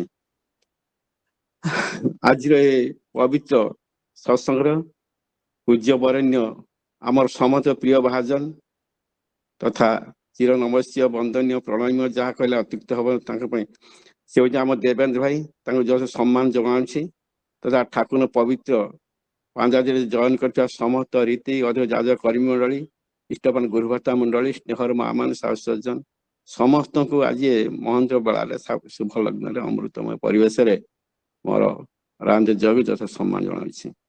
ବହୁତ ଟେନସନ ରହିଲି ଜଏନ କରିବି କରୁଛି ହୋଇପାରୁନି ହେଇପାରି କେତେ ଟେନସନ ଯେ ଠାକୁର ଦୟା ଅସୀମ ଦୟା ଯାହା ଟିକେ ଜଏନ କରିଗଲି କେମିତି କଣ ହଉ ଯାହା ହଉ ଆମେ ଏଇ ଚାନ୍ଦୋଳ ସତ୍ସଙ୍ଗର ଆନୁକୂଲ୍ୟରେ ଏଇ ଯୋଉ ଅବିରତ ଭାବରେ ସତ୍ସଙ୍ଗ ପାଇପାରୁଛନ୍ତି ତେଣୁ ଆମେ ନିଜେ ଧନ୍ୟବାଦ ତାଙ୍କୁ ଜଣାଇବା। ଆମର ଆୟୋଜକ ସଂଯୋଜକ ଆବାହକ ଆମ ଦେବେନ୍ଦ୍ର ଭାଇ ତାଙ୍କୁ ସହଯୋଗ କରିଥିବା ସଞ୍ଜୀବ ତେଣୁ ତାଙ୍କର ପାରିବାରିକ କୁଶଳ ଦୀର୍ଘାୟୁ କାମନା କରି ପ୍ରିୟପନ ପାଖରେ ପ୍ରାର୍ଥନା ଜଣାଇ ସେମାନେ ଆହୁରି ଇଷ୍ଟଙ୍କର କର୍ମଯଜ୍ଞରେ ଆହୁତ ହେଇ ଆମକୁ ଏବେ ଆନନ୍ଦ ପ୍ରଦାନ କରୁଥାନ୍ତୁ। ପ୍ରଭୁଙ୍କର ମୋର ବାର ବାର ପ୍ରାର୍ଥନା। ଯାହା ବିଶେଷ କରି ଭୋଗଦାତା ଯେଉଁମାନେ ନିଜର ମନୋବାଞ୍ଛା ପୂର୍ଣ୍ଣ କରିବା ଅବକାଶ ହଉ ବା ଭକ୍ତି ଭାବରେ ହଉ ପ୍ରେମ ପ୍ରୀତି ଭଲ ପାଇବା ଭାବରେ ହଉ ଠାକୁର ବାହାରେ ଭୋଗ ନିବେଦନ କରି ଆମକୁ ସତ୍ସଙ୍ଗ ପ୍ରଦାନ କରିଛନ୍ତି। ପ୍ରଭୁ ତାଙ୍କର ମନୋବାଞ୍ଛା ପୂର୍ଣ୍ଣ କରନ୍ତୁ। ସେ ଯେପରି ଆହୁରି ଆହୁରି ତାଙ୍କର ଇଷ୍ଟଙ୍କର କର୍ମଯଜ୍ଞରେ ଆହୁତ ହୋଇ ପଞ୍ଚ ମହାଜୀବ ସର୍ବାଙ୍ଗ ସୁନ୍ଦର କରି ଗଢ଼ି ତୋଳନ୍ତୁ ପ୍ରାର୍ଥନା ମୁଁ ଜଣାଉଛି ବାରମ୍ବାର। ବିଶେଷ କରି ଆଜିର ଏଇ ପବିତ୍ର ସତ୍ସଙ୍ଗରେ ଯେଉଁମାନେ ଗୁରୁ ବନ୍ଦନା କରିବା ବାଣୀ ପାଠ କରିବା ତା ସହିତ ଭଜନ କୀର୍ତ୍ତନ କୋରସ ଭିତରେ ଆମକୁ ଏମିତି ଏକ ଅମୃତମ ପରିବେଶ ଦେଇଛନ୍ତି। ବିଶେଷ ଭାବ ଗର୍ଭକ ତାଙ୍କର ଯୋଉ ଚିନ୍ତା ଚେତନା ଭିତରେ ଦେଇ ପ୍ରଭୁଙ୍କ ପ୍ରତି ବିନତି ପ୍ରାର୍ଥନା କରି ତାଙ୍କର ଯୋଉ ମାନେ ସଙ୍ଗୀତ ମୋ ଜୀବନକୁ ହଉ ଯେମିତି ହଉ ଆମକୁ ଏଇ ସକାଳ ବେଳାରେ ପ୍ରତିଦିନ ଦେଇ ଚାଲିଛନ୍ତି ଆନନ୍ଦ ପ୍ରେମ ପ୍ରୀତି ଭରା ସୁନ୍ଦର ମାହାଲ। ତେଣୁ ତାଙ୍କୁ ସାଧୁବାଦ ଜ୍ଞାପନ କରୁଛି ପ୍ରାର୍ଥନା ଜଣାଉଛି ସେମାନେ ଆହୁତି ଯେମିତି ତାଙ୍କ ସଙ୍ଗୀତ ମୋ ଜୀବନକୁ ଆହୁରି ସୁନ୍ଦର କରି ଗଢ଼ି ତୋଳନ୍ତୁ। ମୋଟାମୋଟି କହିବାକୁ ଗଲେ ଏଇ ଯୋଉ ଜୀବନ ଆମର କର୍ମ ଜଞ୍ଜାଳ ମୋ ଜୀବନ ଭିତରେ ସକାଳ ବେଳା ପ୍ରାତଃ ସମୟରେ ଏଇ ଯୋଉ ସତ୍ସଙ୍ଗ ପାଇପାରୁଛନ୍ତି କର୍ମ ମୁଖରିତ ଭିତରେ ବି ଆମେ ଶୁଣିପାରୁଛନ୍ତି ଏ କମ ବଡ ସୌଭାଗ୍ୟର ଅଧିକାର ଆମେ ନୁହନ୍ତି। ତେଣୁ ଆମେ ଯୋଉ ଦେବେନ୍ଦ୍ର ଭାଇଙ୍କ ସହିତ କୃତଜ୍ଞତା ଜ୍ଞାପନ କରିବା ତାଙ୍କ ପରିବାର କୁଶଳ ଜିଜ୍ଞାସା କରୁଛି ଠାକୁରଙ୍କ ଉପରେ ପ୍ରାର୍ଥନା ଜଣାଉଛି ଯେ ମା ତମକୁ ସହଯୋଗ କରିଥିବେ ପିଲାମାନେ ଯୋଉ ସହଯୋଗ କରିଥିବେ ଯିଏ ହଉ ନା ଯେମିତି ହଉ ତେଣୁ ସେମାନେ ସେଇ ପ୍ରଭୁଙ୍କର ଦୟାର ପାତ୍ର ହୁଅନ୍ତି କରୁଣାର ପ୍ରାପ୍ତ ହେଇ ଜୀବନ ସୁନ୍ଦର ଗଢି ତୋଳୁଛି ପ୍ରାର୍ଥନା ଆଉ ଥରେ ଜଣାଉଛି। ଏ ହଉଛି ପବିତ୍ର ସତ୍ସଙ୍ଗ ପ୍ରାଣଭର ଠାକୁର ଅନୁକୂଳ ଚନ୍ଦ୍ର ଯେ ଜୀବତ୍ରାତା ପରମ ଉଦ୍ଧାତା ଅପରିମାଣ ବୈଶିଷ୍ଟ୍ୟ ପାଳି ଯୁଗର ସଙ୍କଟ ମୁହୂର୍ତ୍ତ ସନ୍ଧି ଘଡ଼ି ଆସନ୍ତି ଧୂଳିର ଦୁନିଆକୁ ବଞ୍ଚିବା ବଢିଆ ରାସ୍ତା ଦେଖାଇ ଦିଅନ୍ତି ସି ଦ ଫୁଲ ବେଷ୍ଟ ସେ ସେଭିୟର ଅଫ ମ୍ୟାନକାଇଣ୍ଡ ଆମେ ଜାଣିଛନ୍ତି। ତେଣୁ ଏଇ ଯୋଉ ମାନେ ତା ଦୟା କରୁଣାରୁ ସମସ୍ତେ ପାଇବା ତ ଦରକାର କିନ୍ତୁ ପାଆନ୍ତିନି କୋଉମାନେ ସେଇମାନେ ବିଷୟରେ ଠାକୁର ବହୁତ ଥର କହିଛନ୍ତି। ମୋଟାମୋଟି ଭାବରେ ଥରେ ଆକବର ଦିଲ୍ଲୀ ସମ୍ରାଟ ଆକବର ଥରେ ବୀରବଲକୁ ପ୍ରଶ୍ନ କଲେ କହିଲେ ଆଚ୍ଛା ତୁମେ ତ କହୁଛ ଈଶ୍ୱର ସର୍ବଶକ୍ତିମାନ ଖୋଦା ଆଲ୍ଲାହ ଜୟ ହୋନା କାହିଁକି କିନ୍ତୁ ସିଏ ପୁଣି କାହିଁକି ଆସନ୍ତି? ସେ ଯେ ସର୍ବଶକ୍ତିମାନ ଚାହିଁଲେ ଗୋଟିଏରେ ବସିକି ଯେମିତି ସୁଇଚ ଟିପିଲେ ସବୁ ସମ୍ଭବ ହେଉଛି ଆଜିକାଲି ସେ ସବୁ କରିପାରିବେ ଯେ ପୁଣି କଣ ପାଇଁ ଆସନ୍ତି? ସବୁବେଳେ ବୀରବଲ ହସିଲେ ସମ୍ରାଟ ଏହାର ଉତ୍ତର ମୁଁ ଦେବି। ଏମିତି କିଛି ଯାଇଛି ସମ୍ରାଟ ଭୁଲି ଯାଇଛନ୍ତି ସିଏ କିନ୍ତୁ ସମ୍ରାଟ ଆହ୍ୱାନ କରି ସମ୍ରାଟ ଆଜି ଏ ଯୋଉ ସୁନ୍ଦର ପରିବେଶ ଶରତ ଋତୁ ନିର୍ମଳ ଆକାଶ ଆମେ ନୌକା ବିହାର କରିବା ଯମୁନା ନଦୀ ନୌକା ବିହାର କରିବା। ସମସ୍ତେ ଭାରି ଖୁସି ହେଇଗଲେ ବା ସମସ୍ତେ ବ୍ୟବସ୍ଥା ହେଇଗଲା ସମ୍ରାଟ ନୌକା ବିହାର କରିବେ, ପରିଷ୍କାର ପରିଚ୍ଛନ୍ନ ନଦୀ ଘାଟଠୁ ଆରମ୍ଭ କରି ଧୀବର ଜାଲୁଆ ଯିଏ ସମିତି ବାରଣ କରିଦିଆହେଲା, କଟକଣା ଜାରି ହେଇଗଲା, ସମ୍ରାଟ ନୌକା ବିହାର କରିବେ। ବାସ୍ ସମ୍ରାଟ ନୌକାରେ ବସିଲେ, ତାଙ୍କର କେହି କର୍ମଚାରୀ କିଛି ଜଣ ବସିଲେ, ନୌକା ଚାଲିଗଲା। କିନ୍ତୁ ଏତେ କଟକଣା ସତ୍ତ୍ୱେ ଦେଖାଗଲା ଅଦୂର ଆଉ ଗୋଟେ ନୌକା ଆସୁଛି ଏଇଆଡକୁ, ଆଉ ଗୋଟେ ନୌକା ଆସୁଛି। ସେଇ ସମୟରେ ସିଏ ଆଶ୍ଚର୍ଯ୍ୟ, କାହାର ଏତେ ବଡ ଦୁଃସାହସ, କିଏ ସମ୍ରାଟଙ୍କ ନୌକା ବିହାର ସମୟରେ ଆଉ ଜଣେ କିଏ ନୌକା ନେଇକି ଆସୁଛି, କିଏ ସିଏ? ବୀରବଲ ଚୁପଚାପ ବସିଛନ୍ତି। ସମ୍ରାଟ ଆଶ୍ଚର୍ଯ୍ୟ, ଏମିତି କଣ ସମ୍ଭବ? ଦେଖୁଛନ୍ତି ଘଟଣା କଣ ହଉଛି। କିଛି ସମୟରେ ନୌକାଟି ଯେତେ ପାଖେ ପାଖେ ଆସୁଛି ବିପରୀତ ଦିଗରୁ, ଦେଖା ତାଙ୍କ ସେଇ ନୌକାରେ ତାଙ୍କ ପୁଅ ସଲିମ ବା ଜାହାଙ୍ଗୀର ବସିଛନ୍ତି। ସମ୍ରାଟଙ୍କ ଆକବର ପୁଅ ସମ୍ରାଟଙ୍କ ପୁଅ ସଲିମ ବସିଛନ୍ତି। କିଛି ଲୋକ ତା ଜବରଦସ୍ତି ହସ୍ତ ଆସିକି ଟେକି ଫୋପାଡ଼ିବା ପାଇଁ ଉଦ୍ୟମ କରୁଛନ୍ତି। ନୌକା ଆସ୍ତେ ପାଖେ ପାଖେ ଆସୁଛି। ସମ୍ରାଟ ଅସ୍ଥିର ହେଲେ, ଆରେ ଇଏ କଣ, ଇଏ କଣ, ଇଏ କଣ, ଆରେ ସଲିମ ସାର୍ ପକେଇଦେବେ, ପକେଇଦେବେ, ଚିତ୍କାର କରୁଛନ୍ତି। ବିରୋଧ ରୁହନ୍ତୁ, ଆମେ ଦେଖୁଛୁ, ଆପଣ କାହିଁ ବ୍ୟସ୍ତ ହଉଛି? ନା ନା ନା, ପକେଇଦେବେ, ପକେଇ ଟେକିଲେ ଟେକିଲେ ପକେଇଦେବେ। ଏଇ କହୁ କହୁ ପକେଇଦେଲେ। ହଠାତ୍ ସମ୍ରାଟ ଡେଇଁ ପଡିଛନ୍ତି ନଦୀ ଗର୍ଭକୁ, ଟାଣି ଧରିଲେ ଏ ବୀରବଲ। କଥା ଏତିକି। ଦେଖାଲା କିଛି ସମୟ ପରେ ସେ ସମ୍ରାଟ ପୁଅ ସଲିମ ନୁହନ୍ତି, ସେ ଗୋଟିଏ କୁଶ ପୁତଳିକା ସଲିମଙ୍କର ଅବିକଳ ମୂର୍ତ୍ତି ତିଆରି ହେଇଛି। ସମ୍ରାଟ ଆଶ୍ଚର୍ଯ୍ୟ, ଇଏ କି ଘଟଣା, ଏମିତି କଣ ବ୍ୟବସ୍ଥା ହେଇଛି, କିଏ କରିଛି ଏ ସବୁ? ବୀରବଲ ସେଇଠି ବସିଲେ। ସମ୍ରାଟ, ଆପଣ ସ୍ଥିର ହୁଅନ୍ତୁ, କହିବି। ଆପଣ ଯେମିତି ପଚାରିଥିଲେ ନା, ସବୁ ବ୍ୟବସ୍ଥା ଥାଇ ମଧ୍ୟ ଈଶ୍ୱର କାହିଁ ପୁଣି ମାନେ ଜନ୍ମ ନିଅନ୍ତି, ବିଭିନ୍ନ ଅବତାରରେ ଜନ୍ମ ନିଅନ୍ତି? ତାର ଉତ୍ତର ଏଇଠି ମୁଁ ଦେବି। କଣ ଉତ୍ତର? କଣ ଦେଖନ୍ତୁ, ଆମେ ସବୁ ନୌକାରେ ବସିଛୁ, ଆମେ ଏହାତ ଅଭିଜ୍ଞ ମାନେ ପହଁରାଳି ବୁଢାଳି ସବୁ ଅଛନ୍ତି। ଧୀବର ମାନେ ଆମର କଣ ନାବିକ ନା ବହୁଛି। ଆପଣ ଆମେ ବି ଅଛୁ, ଆପଣ ଅଛନ୍ତି, ଆପଣ ରାଜ ପରିଚୟ ଭରପୁର ବସିଛନ୍ତି। ଆପଣ ପହଁରାଇ ଭଲ ଶିଖି ନାହାନ୍ତି, ଡେଇଁ ପଡ଼ିଲେ ଜୀବନ ଯାଇପାରେ, କଣ ହେଇପାରେ। ତଥାପି ଆପଣ ଜୀବନ ମୂର୍ତ୍ତି ଡେଇଁ ପଡୁଛି ନଦୀ ଗର୍ଭକୁ। କାହିଁକି? ନିଜ ସୃଷ୍ଟିକୁ ରକ୍ଷା କରିବା ପାଇଁ। କାହାରି ଉପରେ ଭରସା ରହିଲା ନାହିଁ, ଆମ ଉପରେ ନାହିଁ, ନାବିକ ଉପରେ ନାହିଁ, କିମ୍ବା କାହା ଉପରେ ନାହିଁ। ଆପଣ ନିଜେ ବଞ୍ଚିବା ପାଇଁ ନିଜେ ମରି ଯାଇପାରନ୍ତି, ମାନେ କଣ କଣ ଠିକଣା ନାହିଁ, ତଥାପି ଆପଣ ଡେଇଁ ପଡୁଛନ୍ତି ପୁଅକୁ ରକ୍ଷା କରିବା ପାଇଁ। ଠିକ ସେଇଆ ଅବତାର ଟିକେ ଆସନ୍ତି ସେ ସ୍ୱୟଂ ପ୍ରଭୁ। କେତେବେଳେ? ଏଇଭଳି ସଙ୍କଟ ମୁହୂର୍ତ୍ତରେ ତାଙ୍କ ସୃଷ୍ଟି ଯେତେବେଳେ ନଷ୍ଟ ବେଳକୁ ଯାଉଥାଏ, ସହିପାରନ୍ତିନି, ସେ କାହାରି ଉପରେ ବିଶ୍ୱାସ ନାହିଁ। ସେ ବେଦ ଉପର ଗୀତା ରାମାୟଣ ମହାଭାରତ ଆରମ୍ଭ କରି ଯେତେ ଯାହା ଆମେ ଜାଣିଛନ୍ତି ସବୁ ଧାର୍ମିକ, ତା ଉପରେ ବିଶ୍ୱାସ ନଥାଏ ତାଙ୍କର। ଦେଖନ୍ତି ବିଶ୍ୱାସ ହଜିଯାଏ। ତାପରେ ଯେତେ ମଠ ମନ୍ଦିର ଯେତେ ଅଛି ତା ଉପରେ ତାଙ୍କର ବିଶ୍ୱାସ ହଜିଯାଏ। ଯେତେବେଳେ ଯେତେ ସାଧୁ ସନ୍ଥ ଯେତେ ଅଛନ୍ତି ତାଙ୍କର ବିଶ୍ୱାସ ହଜିଯାଏ ଯେତେବେଳେ, ସେଇ ସମୟରେ ସେ ନିଜେ ହିଁ ଡେଇଁ ପଡନ୍ତି ସୃଷ୍ଟି ରକ୍ଷା କରିବା ପାଇଁ। ଯେମିତି ଆକବର ଡେଇଁ ପଡି ପୁଅକୁ ରକ୍ଷା ପାଇଁ। ଯେତେ ଲୋକ ଥିଲେ କାହା ଉପରେ ଭରସା ପାଇଲାନି। ସେଇ ଅନୁରୂପ ଭାବରେ ଯେତେବେଳେ ଦେଖନ୍ତି ସ୍ୱୟଂ ପ୍ରଭୁ ନା କାହାରି ଉପରେ ଭରସା ନାହିଁ, ଏ ଅନିୟନ୍ତ୍ରିତ ଜୀବନ ଶୈଳୀ ମଣିଷ ଆଜି ନର୍କର ଜୟଗାନ କରିଛି, ରସାତଳ ତାର ସମଗ୍ର ବ୍ୟବସ୍ଥା ହେଇଛି, ତେଣୁ ସେ ରହିପାରନ୍ତି ନାହିଁ। ସେଇଥିପାଇଁ କଥା ଅଛି, ଏ ମହା ନିଖିଳ ବିଶ୍ଵ ଦୟାଲ, ତୋମାର ଦୟାର ତୁଳନା ନାହିଁ, ନିଜେ ହାତଗଢ଼ା ସୃଷ୍ଟି ମଧ୍ୟ ନରଦିତ ଆଶ୍ଚତାଇ।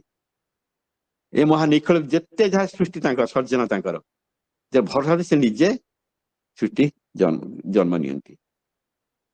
ତେଣୁ ସବୁ ସତ୍ତ୍ୱେ ବି ଗୋଟିଏ କଥା ଥାଏ ଯେ ଯଦିଓ ସେ ସର୍ବଶକ୍ତିମାନ ଅଲମାଇଟି ଫୁଲଫିଲ୍ ଟୁ ସେଭିୟର ମ୍ୟାନକାଇଣ୍ଡ, ତଥାପି ଗୋଟିଏ ଜିନିଷ ମଣିଷକୁ ଦିଅନ୍ତି ଇଚ୍ଛା ଶକ୍ତି।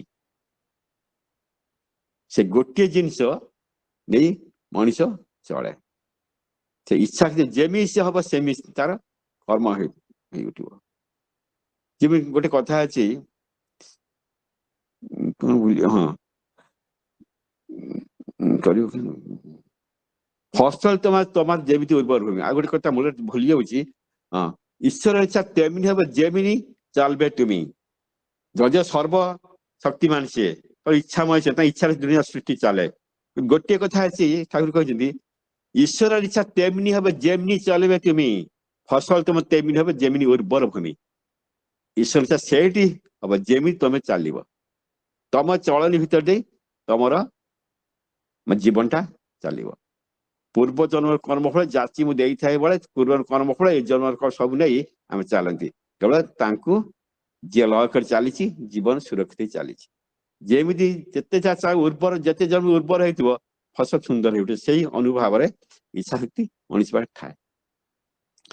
ତଥାପି ଠାକୁର ଦେଖନ୍ତି ଯେତେବେଳେ ମଣିଷ ଯେତେବେଳେ ତାର ପ୍ରବୃତ୍ତି ମାଫିକି ଚାଲି ଅନ୍ୟନ୍ୟ ଜୀବନଶୈଳୀ କମ୍ପ୍ଲେକ୍ସ ହେତୁ ତା ଜୀବନ ଉପଭୋଗ କରିପାରୁନାହିଁ। ତ ଠାକୁର କଣ୍ଟ୍ରୋଲ କମ୍ପ୍ଲେକ୍ସ ଏନ୍ଜୟମେଣ୍ଟ ଯେତେ କଣ୍ଟ୍ରୋଲ କମ୍ପ୍ଲେକ୍ସ ଯିଏ କଣ୍ଟ୍ରୋଲ କରିପାରିଛି ଯଦି ଉପଭୋଗ କରିପାରିଛି କଣ୍ଟ୍ରୋଲ କେମିତି କରିବ ତାର ବୃତ୍ତି ଭିତରେ ବୁଡି ରହୁଛି। ମାଘ ମାସ ଶୀତ ସକାଳ ଠାକୁର ଚାଲିଛନ୍ତି ସାଙ୍ଗରେ କେଷ୍ଟଦା ଚାଲିଛନ୍ତି ରୀତିଗତ କେଷ୍ଟଦା ଠାକୁର ହଠାତ୍ ଅଟକି ଯାଉଛନ୍ତି ଯାଇ କହୁଛନ୍ତି କେଷ୍ଟ ଆପଣ କଣ ଦେଖୁଛନ୍ତି? ସେଠୁ କିଛି ବୁଝିପାରୁନି କେଷ୍ଟଦା କହିଲେ ଦେଖୁଛନ୍ତି ପାଦ ପାଖରେ ହଁ ଦେଖୁଛି ଘାସ ସବୁ। ଆଉ କଣ ଦେଖୁଛନ୍ତି ନା ହଁ ଚିକଚିକ ମାରୁଛି। କେମିତି ଚିକଚିକ ମାରୁଛି ନା ସୂର୍ଯ୍ୟ କିରଣ ପଡିଛି କାକର ବନ୍ଧୁ ଶିଶିର ବିନ୍ଦୁ ଉପରେ। ଠାକୁର ସେ କହିଲେ କେଷ୍ଟ ପ୍ରଶ୍ନର ଉତ୍ତର ଦଉଛନ୍ତି ସେଟା କହିଲେ ମାନେ ସବୁ ସେ ଦେଇଛନ୍ତି କିନ୍ତୁ ଆମେ ଯେତେବେଳେ ସୂର୍ଯ୍ୟଙ୍କ ପ୍ରଖର କିରଣ ଅଛି ସବୁବେଳେ ପଡୁଛି କାକର ବିନ୍ଦୁରେ ପଡିଛି କାକର ବିନ୍ଦୁ ସମୟ କେତେ ସମୟ ପ୍ରଖର କିରଣ ଭିତରେ ସିଏ ବି ଏଭାପୋରେଟ ହେଇଯିବ ତଥାପି କିଛି ସମୟ ପାଇଁ ସେ ଚିକଚିକ କରୁଛି। କେମିତି ଚିକଚିକ କରୁଛି ନା ସୂର୍ଯ୍ୟଙ୍କ କିରଣ ତା ପ୍ରତିହତ ହେଇ ପଡିଛି। ସେ କାହିଁକି ଚିକଚିକ କରୁଛି ନା ସ୍ୱଚ୍ଛ ଅଛି ସେ ନିର୍ମଳ ଅଛି। ଯେ କର୍ଦ୍ଦମାକ୍ତ ହେଇଥିବ କାଦୁଅ ହେଇଯିବ କିମ୍ବା କୌଣସି କାରଣ ଗୋଳିଆ ହେଇଯିବ ଆଉ ସୂର୍ଯ୍ୟ କିରଣ ଧରିପାରିବ ନାହିଁ। ଠିକ ସେଇଆ ଯେତେବେଳେ ଆମେ ପ୍ରଭୁଙ୍କ ନୀତି ନିୟମ ବିଧି ବିଧାନ ତାଙ୍କର ଯୋଉ ଆମ ଠାକୁରଙ୍କ ଅଛି ଯଜନ ଯାଜନ ସ୍ୱସ୍ତନୀ ସଦା ଇଷ୍ଟଭୂତି ସ୍ୱସ୍ତନୀ ସଦା ସବୁ ମାନି ଯେ ଚାଲିବା ନିର୍ମଳ କରି ଦେହକୁ ରଖିବା ତାଙ୍କ ନାମମ ହେଇ ଚାଲିବା ସବୁ ତାଙ୍କୁ ନେଇକି ଆମେ କିଳକେନ୍ଦ୍ର ତାଙ୍କୁ ନେଇ ଚାଲିବା ସେଇ ସମୟରେ ଆମେ ସ୍ୱଚ୍ଛ ହେଇ ଉଠିବା। ଯେତେ ବୃତ୍ତି ପ୍ରବୃତ୍ତିର ଭିତରେ ପଶିଯିବା କର୍ଦ୍ଦମାକ୍ତ ହେଇଯିବ ମୋର ସେ ଶିଶିରର ସବୁ ବଡିଟା ସାରା ସେତେବେଳେ ସୂର୍ଯ୍ୟଙ୍କୁ ଧରିପାରିବ ନାହିଁ ତାକୁ ଧରିପାର ତଥାପି ସେ ଦୟାମୟ ତଥାପି ସେ ଦୟାମୟ ଦୟାର ଅନ୍ତ ନାହିଁ। କଣ ଅନ୍ତ ନାହିଁ ନା ଯେମିତିକି ଦେଖନ୍ତୁ ମାନେ ମଦ୍ୟପ ହେମକବି ବେଶାସକ୍ତ ସତ୍ୟତ ଦସ୍ୟୁ ରାମସାଗର ଉତ୍ପଳ ଶର୍ମା ଠୁ ଆରମ୍ଭ କରି ଯେତେ ମାନେ ଅସାମାଜିକ ଯୋଉମାନେ ସବୁ ମାନେ ନରାଧମ ଯାକୁ କୁହାଯାଏ ତାଙ୍କୁ ସେ ଉଦ୍ଧାର କରିଛନ୍ତି ଦୟା ପରବଶୀ।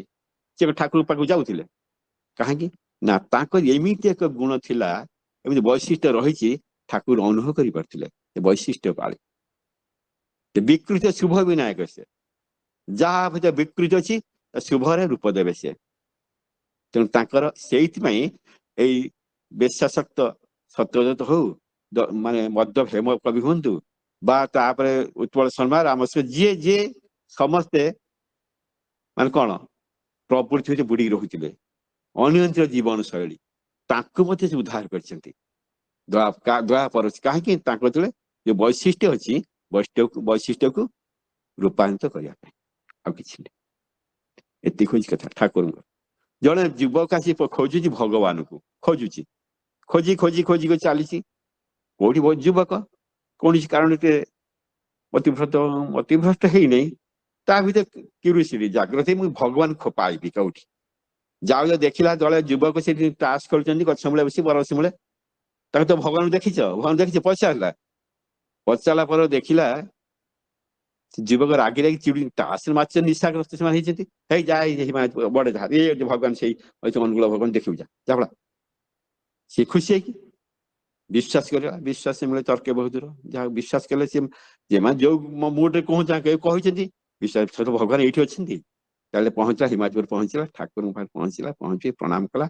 ଠାକୁର ବହୁତ ଲୋକ ପ୍ରଣାମ କରୁଛନ୍ତି ଦେଖି ଠାକୁର ଦେଖିଲେ ହସିଛନ୍ତି ଠାକୁର ତା ରୂପରେ ବିମୋହିତ ହେଇଗଲା ସେ ସତରେ ଭଗବାନ କଣ ତା ମନକୁ ଆସିଲା ଠାକୁର ତା ପାଖକୁ ଡାକିଲେ ତୁମେ କାହାକୁ ଖୋଜୁଛ? ଭଗବାନଙ୍କୁ ମୁଁ ଖୋଜୁଛି। ହଉ ଠିକ ଅଛି ଭଗବାନ ମିଳିଯିବେ ତୋର କାମ କର ତୁମେ ଯାଅ ଭୋକିଲା ଆସ ଖାଇ ପିଇ ଆସ ଭଗବାନଙ୍କୁ କେମିତି ପାଇବ ତା ବାଟ ମୁଁ କରିଦେବି।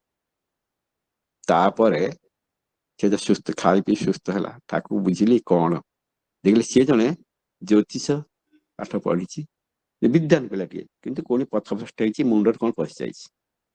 ତାର ବୈଶିଷ୍ଟ୍ୟ ଯାହା ତାକୁ ଠାକୁର ତାକୁ ସେଟ୍ କରିଦେଲେ। ବୁଝାହେଲା ତାକୁ ଜ୍ୟୋତିଷ ବହି ଶାସ୍ତ୍ର ତାକୁ ନିଜେ ଦେଲେ, ପଢେଇଲେ, ତାପରେ ଜ୍ୟୋତିଷ ବିଶାଳ ଦେଇ ବାହାରିଲା। ସେ ଏଇ ହଉଛି ଠାକୁରଙ୍କର ଆଭିମୁଖ୍ୟ। ସତ୍ସଙ୍ଗ ମାନେ ଏ ହଉଛି ଆଭିମୁଖ୍ୟ। ଠାକୁର ଏଇମିତି ଭାବରେ କେତେ କଣ ଠାକୁର ଜୀବନରେ ଘଟିତା ଠିକଣା ନାହିଁ, କିନ୍ତୁ ଆମେ ସମସ୍ତେ ଭୁଲ ବୁଝୁ, ତା ଠିକ ବୁଝୁ, ଆମେ ଆମ ମାଫିକି ଆମେ ଚାଲିଛନ୍ତି। ମୋଟାଲି ଭାବରେ ଠାକୁରଙ୍କୁ ଯେ ପାଇଛି ତାର ଠାକୁର ସେ କହନ୍ତି ଆମର ମିସଫର୍ଚୁନ କାହିଁକି ଆସେ, ଆମ ଡିଭାଇନ ଟ୍ୟୁନ୍ ସବୁବେଳେ ତାଙ୍କର ଅଛି। ତାଙ୍କର ଆଦେଶ, ନିର୍ଦ୍ଦେଶ, ସଂକେତ, ଇଙ୍ଗିତ ସବୁରି ଭିତରେ ସେ ଚିର ଜୀବନ୍ତ। ତାଙ୍କୁ ଧରି ପାରିଲେ ତ ହେଲା। ବୃତ୍ତି ରଙ୍ଗଳ ମନ ନେଇ ଆମେ ଯେ ବୁଲୁଛନ୍ତି ଧରି ପାରନ୍ତି ନାହିଁ, ତଥାପି ସେ ଦୟାମୟ। ଥରେ ଠାକୁରଙ୍କ ପାଖକୁ ଆସିଛନ୍ତି ଉଦ୍ଭ୍ରାନ୍ତ ଯୁବକ 3 ଜଣ। ଉଦ୍ଭ୍ରାନ୍ତ ଯୁବକ ଠାକୁର ପ୍ରଶ୍ନ କରିବେ, ଚିଡି ଯାଇଛନ୍ତି। ସେମାନେ ହଉଛନ୍ତି ଶିକ୍ଷକ, ମାନେ ସେମାନେ ସ୍କୁଲରେ ଜଣେ ଶିକ୍ଷକ ଅଛନ୍ତି, ଗୁରୁ ଭାଇ ଜଣେ, ସେ ସବୁ ଠାକୁର କହି କହି ଚିଡି ଯାଇଛି। ଦେଖିବା ଠାକୁର ଲୋକ ହଉଛି 7 ଜଣ ହଉଛନ୍ତି ବୁଝିବା। ଏ ପହଞ୍ଚି ଏତେ ରାଗିଛନ୍ତି ଯେ ତାର ମାନେ କାଣ୍ଡ ଜ୍ଞାନ ରହୁନି। ହଠାତ୍ ଯାଇ ପଚାରନ୍ତି, ଠାକୁର ପଚାରୁଛନ୍ତି ଆପଣ କଣ ଭଗବାନ? ଆଉ ଭଗବାନ ଦେଖିଛନ୍ତି? ଜଣେ ପଚାରେ ଆପଣ ଭଗବାନ? ଆଉ ଯେମିତି ଭଗବାନ ଦେଖିଛନ୍ତି? ଲାଷ୍ଟ ଲୋକ ଭଗବାନ ଦେଖେଇ ପାରିବେ? ଠାକୁର ଗମ୍ଭୀର ହସିଲେ, କହିଲେ ବାବା ଯଦି ଭୋକିଲା ଆସେ ଜଣା ପଡୁଛି, ସେ ଏକା କଥା, ଯାଅ ଆମ ଯେ ପ୍ରସାଦ ଆମର ଅଛି ଖାଇକି ଆସିବ, ଯା, ତାପରେ ପ୍ରଶ୍ନ ଉତ୍ତର ମୁଁ ଦେବି। ହଠାତ୍ ମନେ ପଡିଲା ପିଲାମାନଙ୍କର, ଯୁବକ ମାନଙ୍କର ଏତେ କ୍ରୋଧିତ ସେ ଥିଲେ ଯେ କ୍ଷୁଧା ବି ଭୁଲି ଯାଇଥିଲେ। ମନେ ପଡିଲା, ହଠାତ୍ ଭୋକ କଥା ମନେ ପଡିଗଲା। ଆରେ ସତରେ ଭୀଷଣ ଭୋକ ହଉଥିଲା ଆମକୁ, ଖାଇବା, ଚାଲ। ଖାଇସାରିଲା ପରେ ଆମକୁ ଲୀଳା ଦେଖନ୍ତୁ, ବୁଲୁଛନ୍ତି ଚାରିଆଡେ, ଦେଖୁଛନ୍ତି କଣ କୋଉଠି ଗଛଲତା, ପଶୁ ପକ୍ଷୀ, ବୋର୍ଡ ସମରାଜି, ଗୁରୁ ଆସୁଛନ୍ତି ଯାଉଛନ୍ତି, ଖାଇବା ସବୁ ଦେଖି ଚାଲିଛନ୍ତି। ତା ଭିତରେ ଏମିତି ସମୟ ଅତିକ୍ରମ କରାଯାଇଛି, ମାନେ ଉପର ବଳା ହେଇଯାଇଛି। ଠାରୁ ନଣୀଦାଙ୍କୁ ପଠେଇଲେ, ଦେଖ ଯୁବକ ମାନେ ଗଲେ କୁଆଡେ, ଅପେକ୍ଷା କରିଛି। ସେଉଠି ନନ୍ଦା ପଚାର ଆସି, ତମକୁ ଠାକୁର ଖୋଜୁଛ, ତମେ ଏଠି କଣ ବୁଲୁଛ? ଯୁବକଟା କଣ ପ୍ରଶ୍ନ ପଚାରୁଥିଲା, ସିଏ କହିଲେ ଆମେ ପ୍ରଶ୍ନ ଉତ୍ତର ପାଇ ଯାଇଛୁ। କେମିତି ପାଇଲ? ସେଉଠି କହିଲେ, ଦେଖନ୍ତୁ ଯୋଉ ଠାକୁର ଆମେ ଏତେ ତର୍ଜମା କରୁଥିଲୁ, ସମୀକ୍ଷା କରୁଥିଲୁ, ହଠାତ୍ ତାଙ୍କୁ ଦେଖିଲା ପରେ ପ୍ରଶ୍ନ ବି କଲୁ, ତଥାପି ସେ ମାର ମମତା ନେଇ ପେଟକୁ ଦେଖିଲେ। ମା ଯେମିତି ଅନାଏ ପେଟକୁ, ସ୍ତ୍ରୀ ଅନାଏ ଅଣ୍ଟାକୁ, ଯେମିତି ଅନାଏ, କଥା ନାହିଁ। ମା ପେଟର ଭୋକ କିଏ ବୁଝେ? ମା ବୁଝେ। ଯୋଉ ବ୍ୟକ୍ତି ଭିତରେ ଏମିତି ମାର ମମତା ଅଛି, ପେଟ ଭିତରେ ଭୋକଟା ଚିହ୍ନି ପାରୁଛନ୍ତି ଯିଏ, ସେ ହିଁ ପ୍ରକୃତରେ ଭଗବାନ। ତ ଉତ୍ତର ସେ ପାଇଗଲେ। ଆଉ ଯିବାର ଆବଶ୍ୟକ ନାହିଁ, ଭଗବାନ ପାଇ ସାରିଛୁ ଆମେ, ଆଉ ଦରକାର ନାହିଁ। ଏଇ ଠାକୁର ଦେବତା ଶୁଭୁଛି କି? ହ୍ୟାଲୋ ହ୍ୟାଲୋ, ଆଜ୍ଞା ଆଜ୍ଞା ହଁ ଆଜ୍ଞା, ଶୁଭୁଛି ଦାଦା। ଆଜ୍ଞା ଆଜ୍ଞା, ଠିକ ଅଛି। ଥରେ ଠାକୁର ବସିଛନ୍ତି, ରେବତୀ ଦା ଯାଉଛନ୍ତି ଗୋଟେ ମାର୍କେଟିଂ। ରେବତୀ ମୋର ବିଶ୍ୱ ଠାକୁର ପ୍ରିୟ ଭକ୍ତ, ଯାଉଛି ମାର୍କେଟିଂ। ଠାକୁର କହିଲେ, ରେବତୀ କୁଆଡେ ଯାଉଛି କି ରେ? ରେବତୀ ମୁଁ ଯାଉଛି ପନିପରିବା ପାଇଁ, ମୋ ପାଇଁ ଶାଗ କିଛି ଆଣିବୁ ତ? ଆଜ୍ଞା। ଗଲେ ଶାଗ କିଣୁଛନ୍ତି, କିଣୁ ତା ମାର୍କେଟ ଯାହା ଆଉ କିଛି କିଣୁଛନ୍ତି, ତାଙ୍କ ନିଜ ପନିପରିବା। ହଠାତ୍ ତାଙ୍କ ସାଙ୍ଗ ଜଣ ଦେଖା ହେଲା, ଦେଖି ମାନେ ପଦସ୍ଥ ଅଫିସର ଜଣେ, ହଠାତ୍ ଦେଖେ ସିଏ କେହି କାହାକୁ ଚିହ୍ନି ପାରୁନାହାନ୍ତି। ହଠାତ୍ କେମିତି ଚିହ୍ନା ଚିହ୍ନି ହେଲେ। ସେଠୁ ସେ ସାଙ୍ଗରେ ପଚାରିଛି, ଆରେ ରେବତୀ ତୁ ନା? ଯାହା ସାଙ୍ଗ କୋଳାକୋଳି ହେଲେ, କହିଲେ ତୁ କଣ ଏଠି? ମାନେ ସେ ଯୋଉ ପଦସ୍ଥ ରିଟାୟାର୍ଡ ବାଲାଙ୍କୁ ରେବତୀ ପଚାରୁଛନ୍ତି, ତୁ କଣ ଏଠି? ମୁଁ ଏବେ ରିଟାୟାର୍ଡ ହେଇ ଫେରିଛି, ଏଇ ନିକଟରେ ମୋର ଘର ଅଛି, ବାଙ୍ଗଲା ଅଛି, ମୁଁ ରହୁଛି। ଆଉ ତୁ କଣ କରୁଛୁ? ତମେ ଏମିତି ବେଶ, ଧୋତି ପଞ୍ଜାବୀ ଆଉ ଚପଲ ଖଣ୍ଡ ପିନ୍ଧିଛୁ, ସାଇକେଲ ଧରି ଚାଲିଛୁ, କଣ ଘଟଣା? ହସିଲା, ଭଲରେ ଅଛି ଦେବତା, ମୁଁ ବହୁତ ଭଲରେ ଅଛି। ଭଲରେ ତ ଥିବୁ, ଆଚ୍ଛା ତୁ ଆମେ ପଢିଲା ବେଳେ ସାଙ୍ଗରେ, ତୁ କଲେଜରେ ଫାଷ୍ଟ ହଉଥିଲୁ, ମୁଁ ସେକେଣ୍ଡ ହଉଥିଲି, ତୁ ଆଜି କୋଉଠି ନା କୋଉଠି ବସିଥାନ୍ତୁ। ଦେଖ ମୁଁ ଚାକିରି ଫାକିରି କରି ରିଟାୟାର୍ଡ ହେଇ ଫେରିଛି ଜାଗାକୁ। ଆଚ୍ଛା ରେବତୀ ଚାଲ ଆମ ଘର ଦେଇକି ଯିବା। ରେବତା ସାଇକେଲ ତ ରଖିଦେ ମୁଁ ଆଣି ଛାଡ଼ି ଦେଇଯିବି। ଯେ ଗାଡିରେ ବସି ନେଇଗଲେ, ପନିପରିବା ବ୍ୟାଗ ନେଇଗଲେ ସାଙ୍ଗରେ। ପହଞ୍ଚିଲା ଦେଖିଲେ ବିରାଟ ବାଙ୍ଗଲା ଏକବାରେ, ଆଖି ପାଉନି। ଜରୁଆନ ଜଗିଛନ୍ତି କାହିଁରେ କଣ, ଯାହା ଯେମିତି ଆମର ଆଧୁନିକ ସମାଜରେ ଯୋଉ ଲୋକମାନେ ପ୍ରତିପତ୍ତିଶାଳୀ ବ୍ୟକ୍ତି ମାନଙ୍କର ଯାହା ଥାଏ ସେ ଅଛି। ଘର ଭିତରକୁ ଗଲେ, ସ୍ତ୍ରୀକି ଡାକିଲେ, ସ୍ତ୍ରୀ ବସିଥିଲେ ଭାବରେ ବସି କଣ ପଢୁଥିଲେ ଯାହା ଯେମିତି। ଏ ହଉଛି ମୋ ସାଙ୍ଗ ରେବତୀ, ନମସ୍କାର ଟେ ବସିଲେ ପାଖରେ। ସେ ସାଙ୍ଗ ବସିଲେ, ରେବତା ବସିଲେ, ଚେୟାର ପଡିଛି, ସୋଫା ପଡିଛି, ଗଦି ଯାହା ଯେମିତି। ସେ ମ୍ୟାଡାମ ବସିଲେ, ଅନେକ କଥାବାର୍ତ୍ତା ଚାଲିଲା।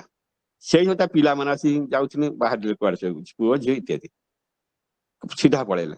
ଡାଡି ମମି ଆମେ ଯାଉଛୁ। କି ସେ ମମି ଯିଏ ବସିଥିଲେ ସେ ଯୋଉ ବିଶିଷ୍ଟ ବ୍ୟକ୍ତିଙ୍କର ସହଧର୍ମିଣୀ, ପରିଚୟ ଦେଲେଣି ଇଏ ତମ ବାପାଙ୍କର ସାଙ୍ଗ, ପ୍ରଣାମ କର। ସେ ନାହିଁ, ନିଜେ ମତେ ତୁ ତଳ ଉଠି ଯାଉନାହାନ୍ତି, ଯାହା କେବେ ବି କିଛି ଗୋଟେ ଦେବେ କରିବେ, ସିଏ ବି ନାହିଁ। ଚାକରଙ୍କ ଦ୍ଵାରା ବି ପରିବେଶ ଦାୟିତ୍ୱ ବି ନାହିଁ, ଖାଲି ବସି ଗପିଲେ। ଇଏ ସାଙ୍ଗ ଜଣକ ଟିକେ ବ୍ୟସ୍ତ ହେଇ ପଡୁଛନ୍ତି, କିଛି କହି ପାରୁନାହାନ୍ତି, କହିବାର ଜୋସ୍ ବି ତାଙ୍କର ନାହିଁ। ନିଜ ସବୁ ହରେଇ ଦେଇଛନ୍ତି, ପ୍ରାଚୁର୍ଯ୍ୟ ଭିତରେ ସବୁ ହଜି ଯାଇଛି କୁଆଡେ। ଯାହା ହଉ, ତାପରେ ବିଧାୟକ ଆସିଲେ, ଚାକରି କଣ ସର୍ବ କଲା, କିଛି ଖାଇବି ନେଇ କିଛି, ମୁଁ ଆସୁଛି ଠାକୁର ଶାଗ ପାଇଥିଲି ମୁଁ ଯାଉଛି, ଚାଲ ମୁଁ ଛାଡି ଆସିବି, ଗଲା। ତାପରେ କହିଲା ଆମ ଘର ପାଖରେ, ଆସୁନ ଆମ ଏଠି ବୁଲିକି ଯିବା। ସେ ରେବତା ଡାକିଲେ ସେ ବିଶିଷ୍ଟ ବ୍ୟକ୍ତିଙ୍କୁ, ସାଙ୍ଗରେ ଗଲେ, ଡାକିଲେ, ପରିଚୟ ପ୍ରଦାନ କଲେ, ତାର ସହ ଆସି ଆଣ୍ଠି ପ୍ରଣାମ କଲେ। ରେବତାଙ୍କ ସହଧର୍ମିଣୀ ଯେମିତି ସ୍ୱାମୀ ପ୍ରଣାମ, ସେମିତି ସ୍ୱାମୀଙ୍କର ବନ୍ଧୁ ନା, ଯଥା ସମ୍ମାନ ତାଙ୍କର ରହିବା ଦରକାର। ପ୍ରଣାମ କଲେ। ଆଉ ପିଲାମାନେ ଘରେ ଯିଏ ପୁଅ ଯିଏ ରେବତାଙ୍କର, ସେ ଆସି କଲେ କି ସେମାନେ ଆଣ୍ଠୁ ମାଡି ପ୍ରଣାମ କଲେ। ଏଇସବୁ କଥା। ତାପରେ ଆମର ଘରେ ସହଧର୍ମିଣୀ ରେବତାଙ୍କ ସ୍ତ୍ରୀ କହୁଛନ୍ତି, ବନ୍ଧୁ ସେମିତି ଫେରିଲେ ଆମକୁ ଭଲ କଷ୍ଟ ଲାଗେ, କଣ କିଛି ଅଛି ଆପଣ ରୁଚି ଆମେ ଜାଣିନୁ, ଟିକେ ବସିଲେ କେମିତି ହୁଅନ୍ତା। ସେଠୁ ଭାରି ଖୁସି ହେଇକି, ଅନ୍ତର ଜଳୁଛି ତାଙ୍କର, କେତେ କଷ୍ଟ, ତାଙ୍କର କିଛି ସମ୍ମାନ ପାଇଲେନି। ଏଠି ଏତେ ସୁନ୍ଦର ପରିବେଶ, ଏତେ ଆତିଥେୟତା, ଏତେ ପ୍ରାଣ କଥାବାର୍ତ୍ତା, ମନୋବୃତ୍ତି ସବୁ ଶୁଣି ସାରିଲା ପରେ ବସିଲେ ସେ ବନ୍ଧୁ ଜଣକ, ଖାଇଲେ। ସେଠି ସେ କାନ୍ଦିଲେ, ରେବତୀ ପ୍ରକୃତି ସୁଖୀ ତୁ, ମୋ ଜୀବନ ଆଜି ହାହାକାରମୟ, ପ୍ରାଚୁର୍ଯ୍ୟରେ ମୁଁ ଉବୁଟୁବୁ ହଉଛି, କିନ୍ତୁ ଶାନ୍ତି ନାହିଁ। এই হচ্ছে জীবন। ଦେଖନ୍ତୁ ପ୍ରତ୍ୟେକ ଆଜିର ସମାଜରେ ଆମ ଯେ ଟଙ୍କା ପଇସା ସୁନା ରୂପା ମୋହରେ ମୋହିଥାଇ, ପଦ ପଦବୀରେ ମୋହିଥାଇ ଧାଇଁ ଚାଲିଛନ୍ତି, କିନ୍ତୁ ଭିତରେ ଅନ୍ତଃସାର ଶୂନ୍ୟ, କିଛି ନାହିଁ ଭିତରେ। ସେଇ ଯୋଉ ପ୍ରେମର ଘନିତ ବିଗ୍ରହ ଠାକୁର, ସେ ପ୍ରେମ ଟିକେ ହିଁ ଆସିଛନ୍ତି। ଲଭ୍ ଇଜ ଲିଭିଂ, ତାଙ୍କ ଠାରୁ ପ୍ରେମ ତମ ଜୀବନ୍ତ, ସେ ପ୍ରେମରେ ଘନୀଭୂତ ବିଗ୍ରହ। ସେଇ ବାପା ମା ଭିତରେ, ସ୍ୱାମୀ ସ୍ତ୍ରୀ ଭିତରେ, ଭାଇ ଭଉଣୀ ଭିତରେ, ପରିବାର ଯାହା ହଉନା, ଯୋଉଠି ଯିଏ ହଉନା କାହିଁ, ସେଇ ଗୋଟିଏ ଜିନିଷ ଠାକୁର ଦେଇଛନ୍ତି, ମହାନ ପ୍ରେମ। ତ ସେଇ ଆମେ ପାଇଛନ୍ତି, ଏଇଆକୁ ନେଇ ଭରସା ଜୀବନ ବିତଉଛନ୍ତି। ତେଣୁ ବେଶୀ ସମୟ ହେଇଗଲାଣି, ମୁଁ ଜାଣିପାରୁନି, ଟିକେ ଏପଟ ସେପଟ ହେଇଗଲା କଥାଟା। ମୋଟାମୋଟି ଭାବରେ ଆଜି ଏଇ ଯୋଉ ସୌଭାଗ୍ୟଟି ମୁଁ ଅର୍ଜନ କରିଛି, ସୌଭାଗ୍ୟର ଅଧିକାରୀ ଆମର ସବୁ ଆହୁରି 10 ମିନିଟ୍ ଅଛି, କୁହନ୍ତୁ, ଆହୁରି 10 ମିନିଟ୍ କୁହନ୍ତୁ। ଏତେ ସମୟ ଅଛି ଆଉ ସମୟ ଅଛି ଆଜ୍ଞା। ଥରେ ଆଚାର୍ଯ୍ୟଙ୍କ କଥା ମନେ ପଡୁଛି। ବର୍ତ୍ତମାନ ଆଚାର୍ଯ୍ୟ ଦେବ 24 ମନ୍ଦିର ତିଆରି ଚାଲିଥାଏ। ସେଇ ସମୟରେ ନୀଳ ମଜୁମଦାର ଜଣେ ହଉଛନ୍ତି କର୍ମୀ, ଜଣେ ସେ ଦାୟିତ୍ୱରେ ଥାନ୍ତି। ହଠାତ୍ ତାଙ୍କର ଫୋନ ଆସିଲା, ନା ସ୍ତ୍ରୀ ଆସନ୍ନ ପ୍ରସବା, ଫୋନ କଲେ, ନା ଭୁଲ କହିଲି, ଯିବେ ସେଠିକି, ସ୍ତ୍ରୀ ଅନ୍ତଃସ୍ଥିତ ଥାନ୍ତି। ଯେ ସେଇ ଅନ୍ତଃସ୍ଥିତ, ସେ କହିଲେ ତମେ ଯାଉଛ ଯେ ମୋର ଟାଇମ ପାଖେଇ ଆସିଲାଣି, ତମେ ଯାଉଛ ଏତେ ବାଟ, ଆଉ କଣ କି ସୁବିଧା, ଗାଡି ଘୋଡା ସୁବିଧା ନାହିଁ। ଠିକ ଅଛି, ଇଷ୍ଟ କର ମୁଁ ଯିବି, ତମର କିଛି ହବନି। କିନ୍ତୁ ମନ ବୁଝି ନାହିଁ, ସ୍ତ୍ରୀ ମନ ଦୁଃଖରେ ଅଭିମାନ କାନ୍ଦ କାନ୍ଦ ବସିଲେ। ଏଇ ସମୟରେ ସ୍ୱାମୀ ଯିବେ, ବାହାରକୁ ଯିବେ, ଯାହାକୁ ଗଲେ। ଏମିତି ସମୟ ହେଲା, 2 ମାସେ ଥାଏ ବୋଧେ ଡେଲିଭରି ସମୟ, ସେଠି ଫୋନ କଲେ, କହିଲେ ବହୁତ କଷ୍ଟ ହଉଛି, ତମକୁ ଦେଖିବା ମତେ ପ୍ରବଳ ଇଚ୍ଛା ହଉଛି, ତମେ ଆସ ନା। ସେଠୁ ଆଚାର୍ଯ୍ୟ ଫୋନ କହିଲେ, ନୀଳ ମଜୁମଦାର କଣ କରିବି, ସ୍ତ୍ରୀଙ୍କ ଫୋନ ଆସିଛି, ଖବର ଆସିଛି, ଆସ। ହଠାତ୍ ଆଚାର୍ଯ୍ୟ କହୁଛନ୍ତି, ଆଉ କାମ କେତେ ବାକି ଅଛି? ନା ଆଉ କେତେ ବାକି ଅଛି, ସରିଯାଉ ନା, ଯିବ। ନିର୍ଦ୍ଦେଶ ମିଳିଲା ରହିଲା। ତା ଏମିତି ସମୟ ଆସିଲା ଡେଲିଭରି ହେଇଗଲା। ଡେଲିଭରି ପୁଣି ସେ ସ୍ତ୍ରୀ କାନ୍ଦୁଛି, ଫୋନ କରୁଛି, ଭାରି ଇଚ୍ଛା ହଉଛି ତମକୁ ଦେଖିବା ପାଇଁ, ତୁମେ ଆସ ନା। ପୁଣି ଫୋନ ଆଚାର୍ଯ୍ୟ କହିଲା ଆଚାର୍ଯ୍ୟ ପୁଣି ଆଉ ସରିଯାଉ ନାଚିବ। ପୁଣି କାମରେ ମାତିଲେ, ପୁଅଟିଏ ଜନ୍ମ ହେଲା। ପୁଅଟି ଜନ୍ମ ହେଲା ଯାହା ଯେମିତି। ସେ ପୁଣି ଖବର ଆସିଲା ପୁଅ ହେଇଛି, ଦେଖ ଟିକେ ଆସିକି। ଇଚ୍ଛା ତମ କୋଳେ ପୁଅ ଦିନ କେତେ ଖୁସି ଲାଗିବ ମତେ। ତମେ ଫୋନ କଲେ ଆରେ ସରିଯାଉ, ଆଉ କେତେ ଅଳ୍ପ ଯିବ, ସରିଲା ତ ହେଲାଣି ତ ସରିଯାଉ ଯିବେ ଆଉ। ବାସ୍ କାମ ସରିଲା। ସେଠୁ ମନ କଷ୍ଟ ଥାଏ, ଇଷ୍ଟକର୍ମରେ ସାମିଲ ହେଇଛନ୍ତି, ଯାହା ସବୁ ତାଙ୍କୁ ନେଇ ଚାଲିଛି। ସିଏ ଆଚାର୍ଯ୍ୟ କହିଲା ଯେ ଆଚାର୍ଯ୍ୟ କାମ ସରିଯାଇଛି, ମୁଁ ଯାଇପାରିବି ଘରକୁ? ହଁ ତୁମେ ବି ଯାଇ ଆସିବ। ହଁ ତୁମ ପୁଅଟେ ହେଇଛି ବା କହୁଥିଲ, ତା ଜାତକ ପଣ୍ଡିତକୁ ଜାତକ ବନେଇକି ନେଇକି ଯିବ ହେଲା। ସେଠୁ ସିଏ ଠିକ ଅଛି, ଖବର ଆସିଲା ଡେଟ୍ ଫେଟ୍ ଟାଇମ ସବୁ ଖବର ନେଇକି ଜାତକ ବନେଇକି ଭଲ ଭାବରେ। ସେଉଠୁ କଣ ନିଜେ କଣ ଜାତକ, ଏ ତ ଜାତକ ବନିଲା ଦେଖୁଛନ୍ତି ଅଲଗା ଅଲଗା ଲାଗୁଛି। ଇଏ କଣ ଏମିତି ଜାତକ, ପିଲା ତ ନାହିଁ ଜମା ପଡୁଛି, ଯାହା ଯେମିତି। ତାପରେ ପୁଣି ଆଚାର୍ଯ୍ୟ କହିଲେ ଆଚାର୍ଯ୍ୟ ଭଲିକି ଦେଖ ନା, ବନେଇ ଦିଅ। ତାପରେ ତୁମେ ଯାଅ ଜାତକ ନେଇଯିବ ଆସିକି। ନେଇଯିବ ଆସିକି ସେ ବାହାରିଗଲେ। ଗଲା ବେଳକୁ ଦେଖିଲେ ପୁଅ ତାର ଅଛି। ସେଠୁ ସିଏ ଜାତକ ନେଇ ଦେଖିଲେ ଯେ ଆସିକି, ପୁଣି ଜାତକ ନେବେ ଆସି ଜାତକ କଣ ହେଇଛି କେମିତି। ସେଠୁ ନିଜେ ଦେଖୁଛନ୍ତି ତା ଦେହରେ କହୁଛନ୍ତି ୟାର ଏକ ମୃତ୍ୟୁ ଯୋଗ ଥିଲା, ଜନ୍ମ ହବା କଥା ନୁହଁ। କିନ୍ତୁ ଯେହେତୁ ଇଷ୍ଟଙ୍କ କର୍ମଯଜ୍ଞରେ ସମ୍ପୂର୍ଣ୍ଣ ଭାବରେ ଆହୁତି ହେଇସାରିଛନ୍ତି, ଇଏ ସେ ତାଙ୍କ ଦୟା କରୁଣାକୁ ନେଇ ଏ ପିଲା ବର୍ତ୍ତମାନ ଜୀବିତ ଅଛି। ଠାକୁରଙ୍କ ଲୀଳା। ଆଚାର୍ଯ୍ୟ ତାହା ଲୀଳା କରୁଛନ୍ତି, ଠାକୁର ନିଜେ ତାଙ୍କ ଲୀଳା କରନ୍ତି। ନିତ୍ୟ ଚାଳେ ତାର ନାମ ଜାଣିଛନ୍ତି ଲୋକ, ଧନୁଛି ଜାଣିଛନ୍ତି। ତା ଆଉ ଗୋଟେ ଅଛି ଇଷ୍ଟଗୁରୁ ପୁରୁଷୋତ୍ତମ ପ୍ରତି ଗୁରୁ ବଂଶଧର ରେତ ସରେ ଜୀବନ ଜୀବନ ସେ ନିରନ୍ତର।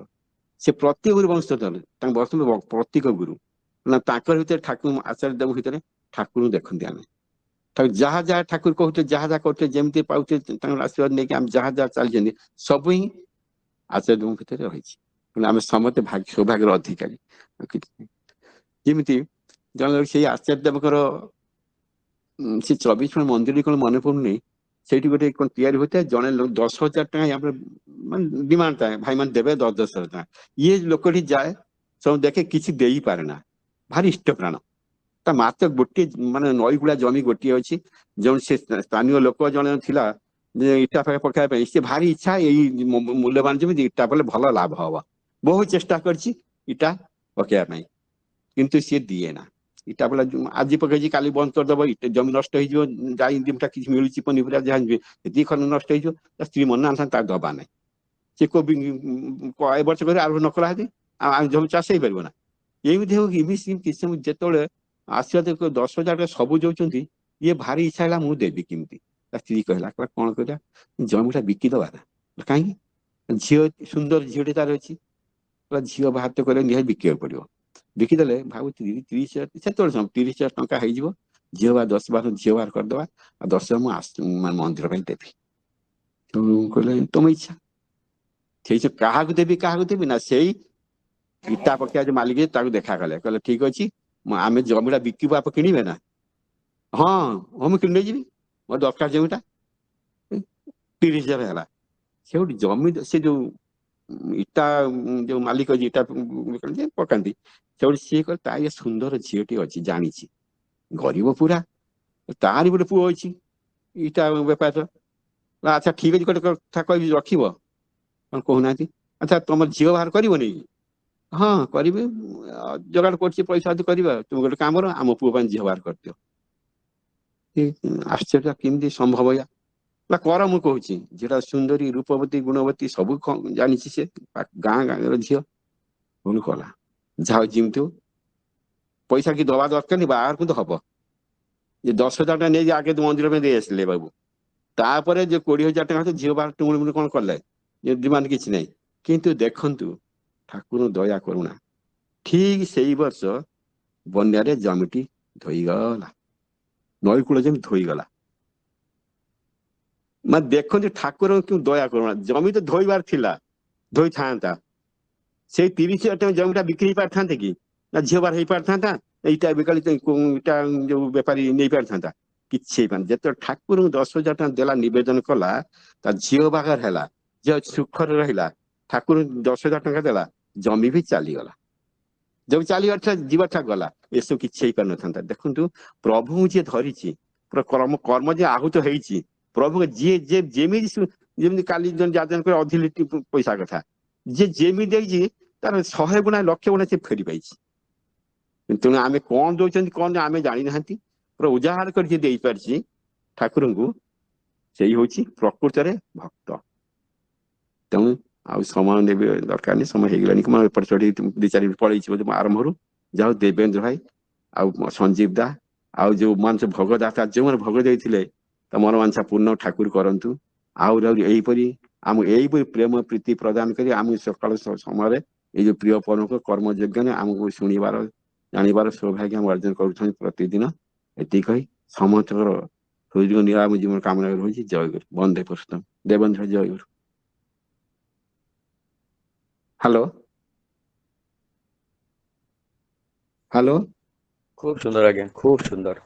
ଶୁଭିଲା କି ନାହିଁ? ମୋ ଟେନସନ ଅଛି, ବୁଝିଲେ ନା? ଆଜ୍ଞା କଣ ସୁନ୍ଦର, ଶୁଭିଲା ନାହିଁ? ଟୋଟାଲ ସୁନ୍ଦର ଆଜ୍ଞା ସୁବିଲା, ବହୁତ ସୁବିଲା ଆଜ୍ଞା। ଡାଉଟରେ ଅଛି କଣ ହେଲା କଣ ନାହିଁ, ଠାକୁର ଇଚ୍ଛା। ଆଜ୍ଞା ହଉ, ଜୟଗୁରୁ ଜୟଗୁରୁ ଦେବେନ୍ଦ୍ର। ଦେବ ଭାଇଙ୍କର ଲାଗୁନି କି କଣ? ଦାଦାଙ୍କ ଯାଜନ ବହୁତ ସୁନ୍ଦର ହେଇଛି। ଜୟଗୁରୁ ଦାଦା। ଜୟଗୁରୁ ଜୟଗୁରୁ ଭାଇ ଜୟଗୁରୁ। ଦେବ ଭାଇ ଜୟଗୁରୁ। ଦେବ ଭାଇଙ୍କ ନେଟ୍ ପାଉନି କି କଣ? ଦାଦା ଗାଡିରେ କୁଆଡେ ଯାଉଛନ୍ତି ବୋଧେ, ନେଟୱାର୍କ ପ୍ରୋବ୍ଲେମ ହଉଛି।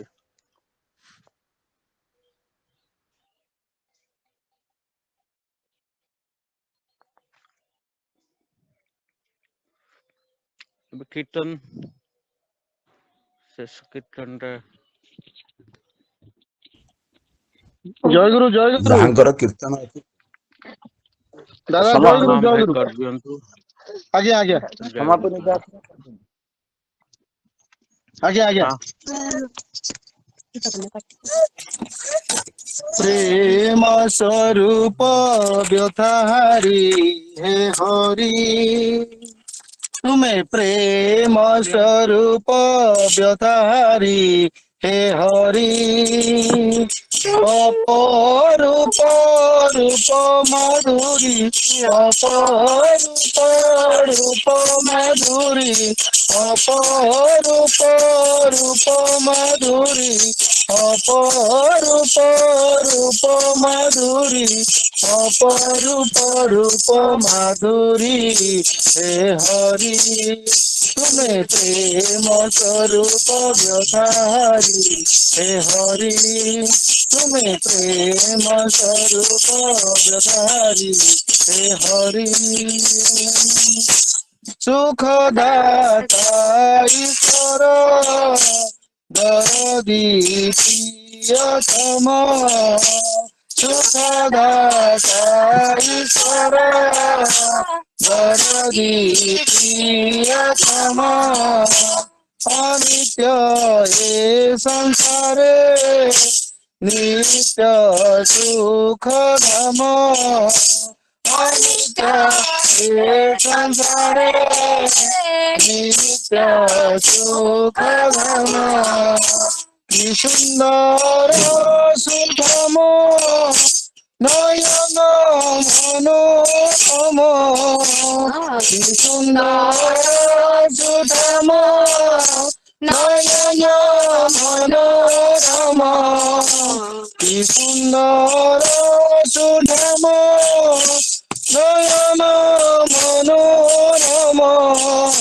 कि सुंदर सुधाम नयन मनोरम, दरदी रूपे अवतरी हे हरि, दरदी रूपे अवतारी हे हरि तुम्हें प्रेम स्वरूप धारी हे हरि तुम्हें प्रेम स्वरूप धारी हे हरि अपरूप रूप मधुरी अपरूप रूप मधुरी अपरूप रूप मधुरी अपरूप रूप मधुरी अपरूप रूप मधुरी हे हरि तुम्हें प्रेम स्वरूप व्यथारी हे हरि तुम्हें प्रेम स्वरूप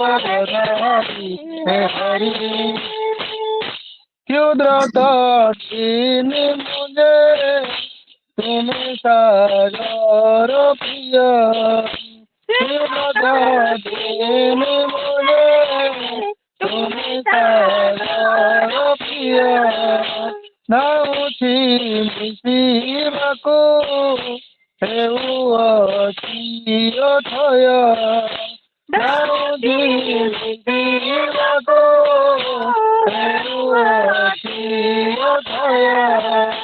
शयने स्वप्ने जय परम प्रेम भय शयने स्वप्ने जय परम प्रेम भय शयने स्वप्ने जय परम प्रेम भय शयने स्वप्ने जय परम प्रेम भय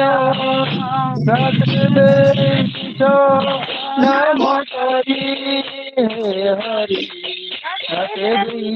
नाम करी हरि तुम्हें प्रेम स्वरूप व्यवहारी हे हरि प्रेम स्वरूप व्यवहारी हे हरि अपरूप रूप मधुरी अपरूप रूप मधुरी अपरूप रूप मधुरी अपरूप रूप मधुरी अपरूप रूप मधुरी हे हरि तुम्हें प्रेम स्वरूप व्यवहारी हे हरि चूर्ण हे मोर जते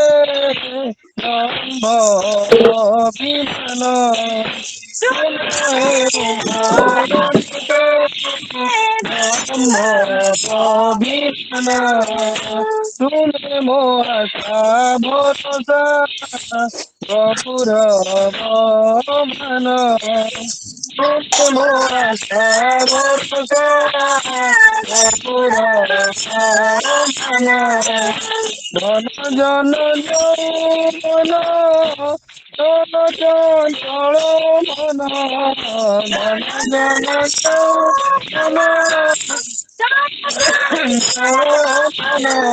धन जन यौवन चंचल मन धन जन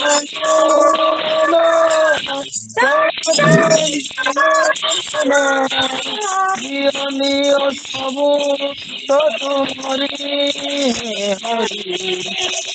हरि सब तुम्हारी हरि तुम्हें प्रेम स्वरूप हरि हरि प्रेम स्वरूप हरि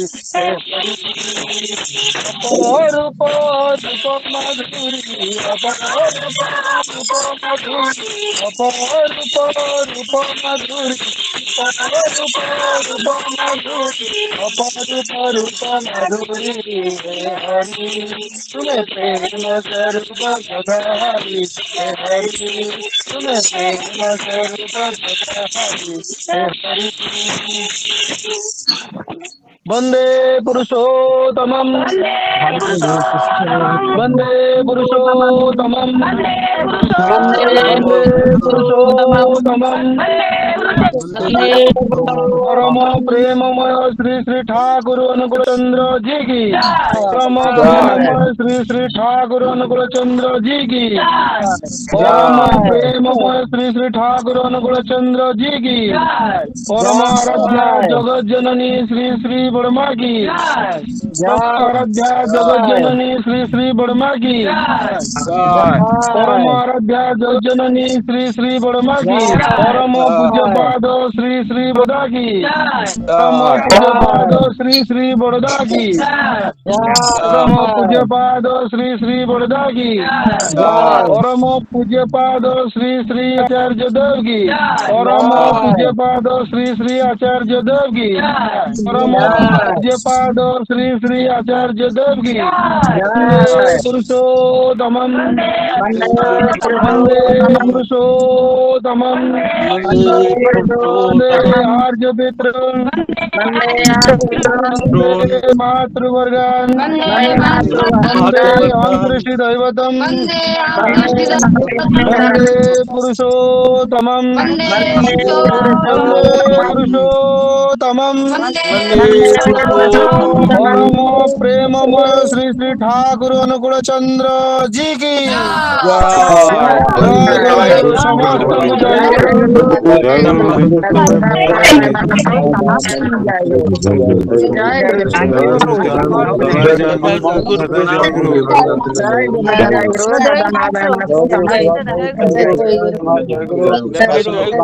संजय भाई जय गुरु मामा को जय गुरु समस्त में जय गुरु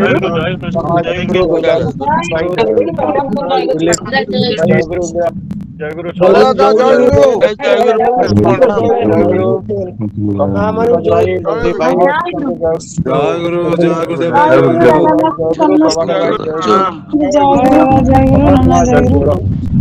दादा जय गुरु समस्त जय गुरु